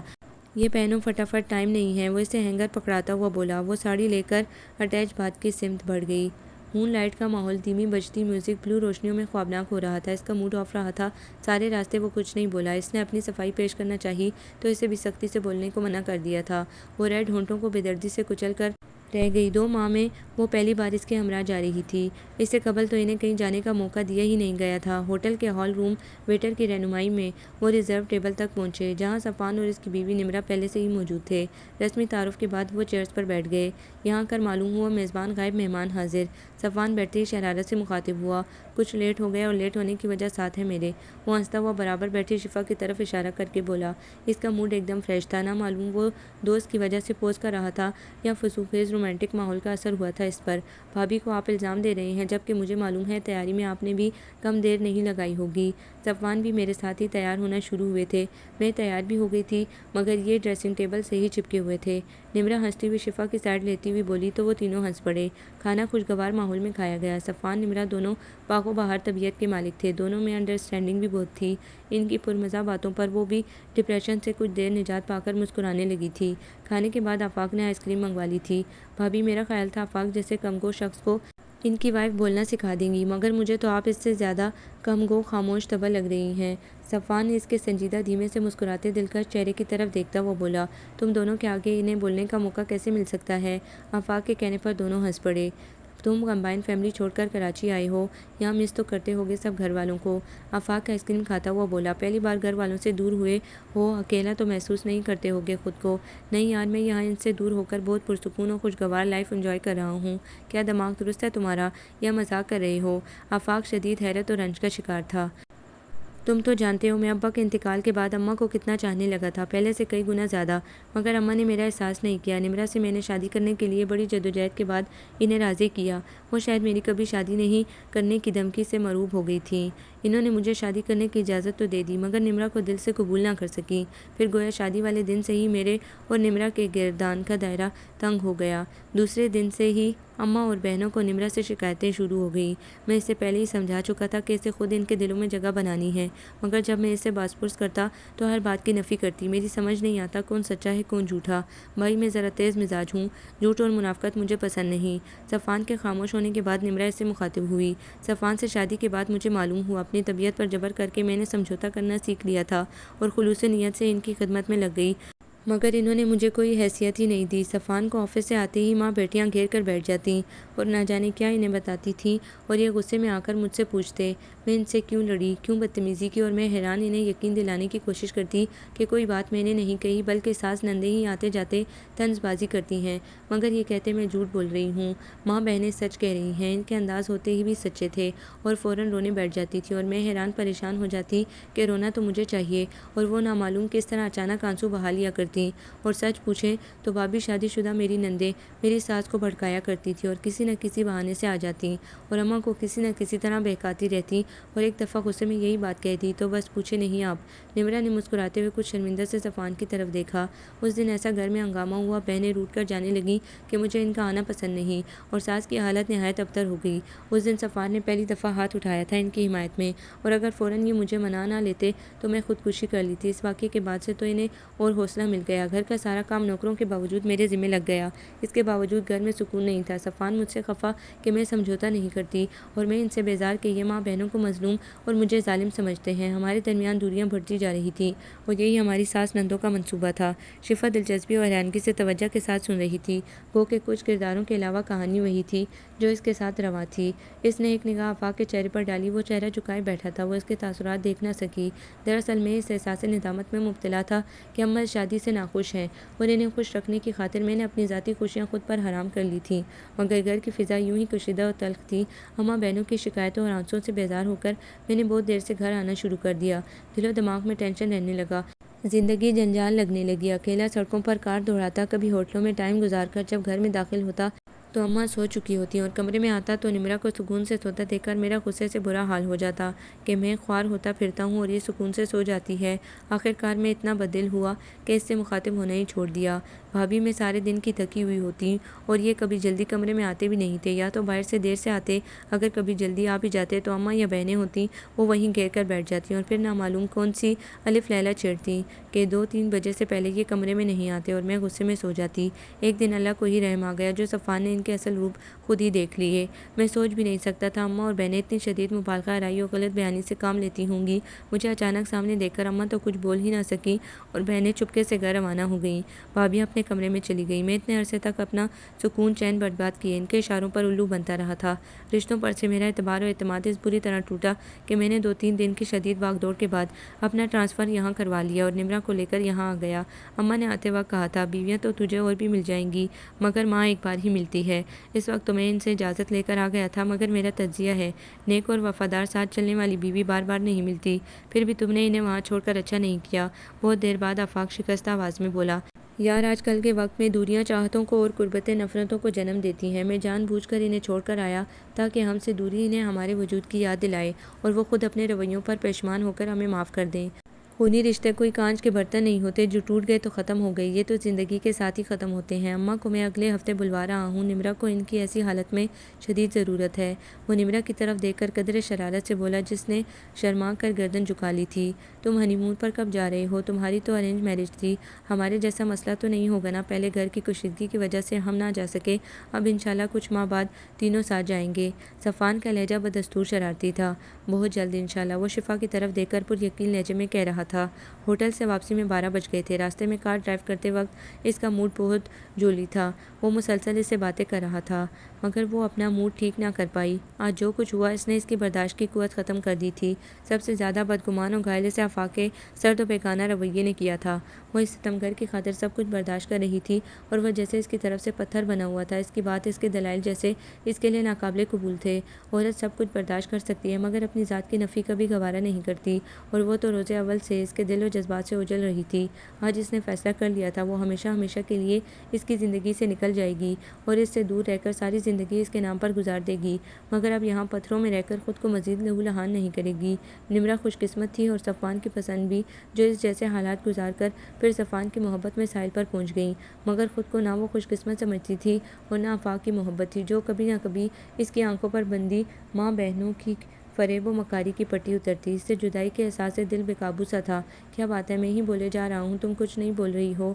ناراض ہو اس نے کار ڈرائیو کرتے ہوئے اس پر گہری نگاہ ڈالی۔ اس سے کوئی جواب ہی نہ بن پڑا۔ صفوان اور نمرہ بھابی نے جو کہانی سنائی ہے وہ گرچہ ہمارے حالات سے بہت مماثلت رکھتی ہیں، مگر ممی اور نادرہ آپا ندا اس گندی سطحی حسینیت کی ہوں گی، یہ ممکن نہیں ہے۔ آپ تصویر کا صرف ایک رخ دیکھنے کے عادی ہیں۔ آپ کی نگاہوں میں سطحی ذہنیت کی ہوں۔ میرا یہ مطلب نہیں تھا، تم غلط۔ پلیز آفاق، اس نے روحانسی لہجے میں اس کی بات قطع کی۔ میں نے ہر ممکن کوشش کی کہ پاپا اور تایا جان کا خواب حقیقت بن جائے، جن رشتوں کی استواری کے لیے مجھے تختہ مشق بنایا گیا۔ میں بدتمیز، خودسر اور ضدی ہونے کے باوجود اپنی انا کو کچل کر آپ کے گھر والوں کے بے دام کنیز بنی رہی، اور بدلے میں مجھے کن شاندار ناموں سے نوازا گیا: جادوگرنی کی اولاد، شرپسند، گھر میں فساد پھیلانے والی، ان کے بیٹے کو چھین لینے والی۔ بس اب میرے ہاتھ سے صبر کا دامن چھوٹ گیا ہے۔ میں اب مزید ہنکاروں پر نہیں چل سکتی۔ آپ مجھے گھر ڈراپ کر دیں۔ میں کبھی بھی اس گھر میں اب قدم نہیں رکھوں گی، اور آپ کی مرضی ہے کہ آپ مجھے اپنے نام سے منسوب رکھنا چاہیں یا… آنسوں کا گولہ اس کے حلق میں اٹک سا گیا۔ میری طرف سے آپ کو اجازت ہے، آپ چاہے جتنی شادیاں کریں۔ آنسوں کی برسات میں اس کا چہرہ بھیگے ہوئے گلاب کی مانند لگ رہا تھا۔ ہاں ہاں ہاں، میں ایک ہی شادی کر کے پچھتا رہا ہوں، باقی تو تصور بھی محال ہے، وہ بے ساختہ کہہ لگاتا ہوا بولا، اور وہ بری طرح سلگ اٹھی، گویا اس کی جدائی اس کے لیے کوئی اہمیت ہی نہیں رکھتی۔ میں مذاق نہیں کر رہی، میں اب گھر نہیں جاؤں گی، وہ ضدی انداز میں بولی۔ میں نے کب کہا تم مذاق کر رہی ہو؟ جرمنی کی ایک مشہور فرم ہے، وہاں سے میرا اپائنٹمنٹ لیٹر آیا ہے، انہوں نے مجھے کسی پروجیکٹ کے سلسلے میں سلیکٹ کیا ہے، اور میری فرم کی طرف سے بھی پرزور اصرار ہے کہ مجھے ضرور جانا ہے۔ اس طرح کاروباری اور دوستانہ تعلقات پائیدار ہوں گے۔ کل رات کی فلائٹ ہے میری، کیا مجھے سی آف نہیں کرو گی؟ آپ اب بتا رہے ہیں مجھے 2 سال کے لیے جائیں گے؟ حیرت و اذیت کا نیا بھاپ واہ ہوا تھا۔ تم تو میری زندگی سے نکل رہی ہو، پھر تمہیں اس سے کیا سروکار، میں 3 سال میں آؤں یا 2 میں؟ وہ اس کی سرخ نم آنکھوں میں دیکھتے ہوئے بولا۔ رات کو سامان پیک کر لینا اپنا۔ اس کا لہجہ کافی نارمل تھا۔ میں کیوں اپنا سامان پیک کروں؟ تم بھی تو گھر چھوڑو گی، کیا کہیں گی تمہاری بھابھی صاحبہ کہ خالی ہاتھ نکال دیا؟ وہ دلکشی سے مسکرایا۔ اس کی زندگی سے نکلنے کے اٹل فیصلے کے باوجود دل کے کسی خفیہ خانے میں یہ خواہش، یہ امید زندہ تھی کہ وہ اسے روک لے گا، منا لے گا، جانے نہ دے گا، مگر یہ اس کی خوش فہمی تھی۔ وہ تو شاید کب سے منتظر تھا اس کے اس فیصلے کا۔ کار سے اتر کر شفا اپنے کمرے میں چلی گئی۔ وہ حسب معمول ممی کے کمرے کی طرف چلا آیا۔ اندر کمرے سے ممی کی آواز کے ساتھ نادرہ اور ندا کی آوازیں بھی آ رہی تھیں۔ وہ دونوں ان کے جانے کے بعد آئی تھی اور رک گئی تھی۔ وہ دروازہ کھول کر اندر جانا ہی چاہتا تھا کہ کھڑکی سے آتی نادرہ کی آواز نے اسے صدمے اور حیرانگی سے وہیں ساکت کر دیا۔ دیکھا، تنہائی ملتے ہی آفاق کس طرح بیوی کی سنگت میں گھر آنا ہی بھول بیٹھا ہے۔ آپ کو مشورہ کس نے دیا تھا ان دونوں کو بھیجنے کا؟ اتنے عرصے سے کامیاب پلاننگ جاری تھی، آفاق کو شک ہی نہیں ہوا تھا کہ ہم جھوٹ بول کر اسے شفا کے خلاف بھڑکاتے ہیں۔ نادرہ شدید غصے میں تھی۔ میں نے تو پہلے ہی منع کر دیا تھا، مگر بڑی بہو نے کام خراب کر دیا، سالن میں ڈھیر سارا نمک مرچ ملا کر لے آئی، مجھے بھی اس کا ساتھ دینا پڑا۔ میں سمجھ رہی تھی ہوٹل سے کھانا آ جائے گا، مگر وقار نے عین موقع پر زبان چلا دی کہ دعوت ہوٹل میں ہی دی جائے، اور ہم میں سے کسی کو بھی ساتھ نہیں جانے دیا، ورنہ آفاق تو بہت ضد کر رہا تھا ہمیں لے جانے کی۔ خیر، تمہیں پریشان ہونے کی ضرورت نہیں ہے، آفاق کو تو میں نے ایسی اس کے خلاف باتیں بتا رکھی ہیں کہ وہ اپنا آپ اس پر نچھاور بھی کر دے تو وہ اس کا بن ہی نہیں سکتا، اور آج تو اس کی ایسی خواری ہوئی ہے کہ دیکھنا۔ وہ خود نہ بھاگتی نظر آئی یہاں سے۔ ممی کی مسکراتی آواز اسے جھنجھوڑ گئی۔ میں اتنے عرصے تک اپنا چین و آرام برباد کیے ان کے اشاروں پر الو بنتا رہا، رشتوں پر میرا اعتماد و اعتبار اس بری طرح ٹوٹا کہ… صفوان کی شکستہ آواز اس کی سماعت میں گونجنے لگی، اور اس کا رواں رواں صفوان کی زبان کا ہمنوا ہو گیا۔ تعویذ وغیرہ کا کیا چکر تھا ممی؟ میرا دل کہتا ہے آپ کو غلط فہمی ہوئی ہوگی۔ سچی بات ہے بھابھی یا چچی، اگر سچ مجھ جادو کروانے والی ہوتی تو سب سے پہلے بھائی کو اپنے قابو میں کرتی، جبکہ بھائی میں ذرا بھی چینج نہیں آیا۔ وہ یوں ہی آنکھیں بند کر کے ہماری ہر بات کو سچ اور بھابھی کی سچی بات کو بھی غلط ہی مانتے ہیں۔ ندا کی آواز پر اس کے ہونٹ بھینج گئے۔ یہ بھی لطیفہ ہے، نادرہ ہنسی۔ دراصل شفا گھر میں سب سے چھوٹی اور لاڈلی تھی، چچی نے اسے بالکل کانچ کی طرح سنبھال کر رکھا تھا، اس لیے کھانا پکانا اسے بالکل بھی نہیں آتا تھا، اور جب بھی ہم اسے کسی مشکل یا خاص ڈش پکانے کا آرڈر دیتے تو وہ چپکے سے اپنی امی سے پکانے کی ترکیب فون پر پوچھ کر لکھ لیا کرتی تھی، مگر اسے یہ معلوم نہ ہو سکا کہ ہم اس کے ہر قدم کی نگرانی کرتے ہیں، اور جب وہ ترکیب پڑھ کر کھانا پکا رہی ہوتی تو ہم کسی نہ کسی بہانے سے وہاں پہنچ جاتی، اور وہ تانوں سے بچنے کے لیے فوراً ڈر کر وہ ترکیب والا کاغذ جلا دیا کرتی، جسے ہم تعویذ کا نام دے کر اسے خوفزدہ کر دیا کرتے تاکہ وہ ڈر کر رہے اور ہمارے مقابلے پر نہ آئے، اور دیکھ لو ایسا ہی ہوا۔ تینوں کا مشترک مشترکہ قہقہ کمرے میں گونج اٹھا۔ اسی لمحے وہ دروازہ کھول کر اندر چلا گیا۔ آفاق بیٹا کب آئے؟ تینوں کا قہقہ مکمل نہ ہو سکا۔ ابھی۔ وہ اپنے ٹوٹے پھوٹے اعصاب پر قابو پانے کی کوشش میں بمشکل مسکرایا۔ رشتوں کے تقدس پامال ہو جائیں، اعتبار و اعتماد کے وجود کا قتل اتنی بے دردی اور سفاکی سے ہو جائے تو انسانیت بکھر کر رہ جاتی ہے۔ بکھرا وہ بھی تھا، اپنوں کے لگائے گئے زخموں نے بری طرح اسے گھائل کر ڈالا تھا، مگر اس میں انسانیت زندہ تھی۔ وہ پیار کرنے والا پرخلوص و بے ریا انسان تھا۔ اس کا ظرف ماں بہنوں کو اپنے سامنے شرمندہ اور ندامت سے سر جھکائے برداشت نہیں کر سکتا تھا۔ وہ اپنے اعتماد کا لہو آنکھوں میں سجائے ان کے درمیان ایسے بیٹھ گیا جیسے کچھ دیر پہلے اس کی سماعتوں پر بجلیاں گری ہی نہ ہوں، مگر وہ ان کے اصل چہروں سے واقف ہو گیا تھا۔ بھائی، آپ نے اتنی دیر لگا دی، ممی کو آپ کی اتنی دیر گھر سے دوری نڈھال کر دیتی ہے، اب تو ممی کو کچھ عرصے کے لیے ہم سے دوری کی عادت ڈالنی پڑے گی۔ وہ دھیمے لہجے میں بولا۔ کیوں؟ کیسی باتیں کر رہے ہو بیٹا؟ ممی سچ مچ دہل کر بولی۔ میں کل جرمنی جا رہا ہوں، فرم کی جانب سے 2 سال کے عرصے کے لیے۔ یہ کیا بول رہے ہو بیٹا؟ مذاق کر رہے ہو؟ میں ایسی گستاخی کا سوچ بھی نہیں سکتا۔ پچھلے 1 ہفتے سے مجھ پر دباؤ تھا، میں نے سوچ سمجھ کر فیصلہ کیا ہے۔ وہاں مجھے گھر اور کنوینس کے علاوہ ہر سہولت کی آفر ہے۔ میں اپنے ساتھ شفا کو بھی لے جا رہا ہوں اور آپ کو بھی جلد بلوا لوں گا۔ وہ دھماکہ کر کے جا چکا تھا۔ وہ تینیں سکتے کی کیفیت میں مبتلا تھیں۔ پنچھی ان کے ہاتھ سے ہمیشہ کے لیے نکل گیا تھا، انہیں خبر بھی نہ ہوئی۔ مخصوص آہٹ پر اس نے مڑ کر نہیں دیکھا۔ ہچکیوں سے اس کا پورا بدن کام جاتا تھا۔ وہ رخساروں پر بہتے آنسو بے دردی سے آستین سے صاف کرتی کپڑے سوٹ کیس میں رکھ رہی تھی۔ اس کے اس عمل سے چوڑیاں گنگنانے لگتیں۔ میکے سے تو ہر لڑکی روتی ہوئی رخصتی ہوتی ہے، پہلی بار دیکھ رہا ہوں تمہیں سسرال سے رخصت ہونے پر روتے ہوئے۔ وہ مزے سے بیٹھ پر نیم دراز ہو کر مخاطب ہوا۔ آپ مجھ سے کوئی بات نہ کریں، وہ غصے سے کہتی ہوئی سوٹ کیس لاک کر کے لائٹ آف کر کے نائٹ بلب جلا کر صوفے پر لیٹ گئی۔ مجھ سے کیا قصور ہو گیا؟ اس کے لبوں پر شریر مسکراہٹ تھی۔ تم جیسی لڑکیاں کبھی گھر بسا ہی نہیں سکتی، شادی کے کچھ عرصے بعد ہی دوبارہ نازل ہو جاتی ہیں۔ بھابھی کی کبھی کہی گئی بات اس کے کانوں میں گونجی۔ وہ بے قرار سی اٹھ کر بیٹھ گئی۔ تم نے بتایا نہیں، میں کیوں بات نہ کروں؟ آخر کوئی تو وجہ ہوگی اس سزا کی۔ وہ صوفے پر اس کے نزدیک بیٹھتے ہوئے بولا۔ پلیز آفاق، مت ڈسٹرب کریں، میں پہلے ہی پریشان ہوں۔ وہ پھر رو دی۔ یہی تو جاننا چاہتا ہوں، کیوں ڈسٹرب ہو؟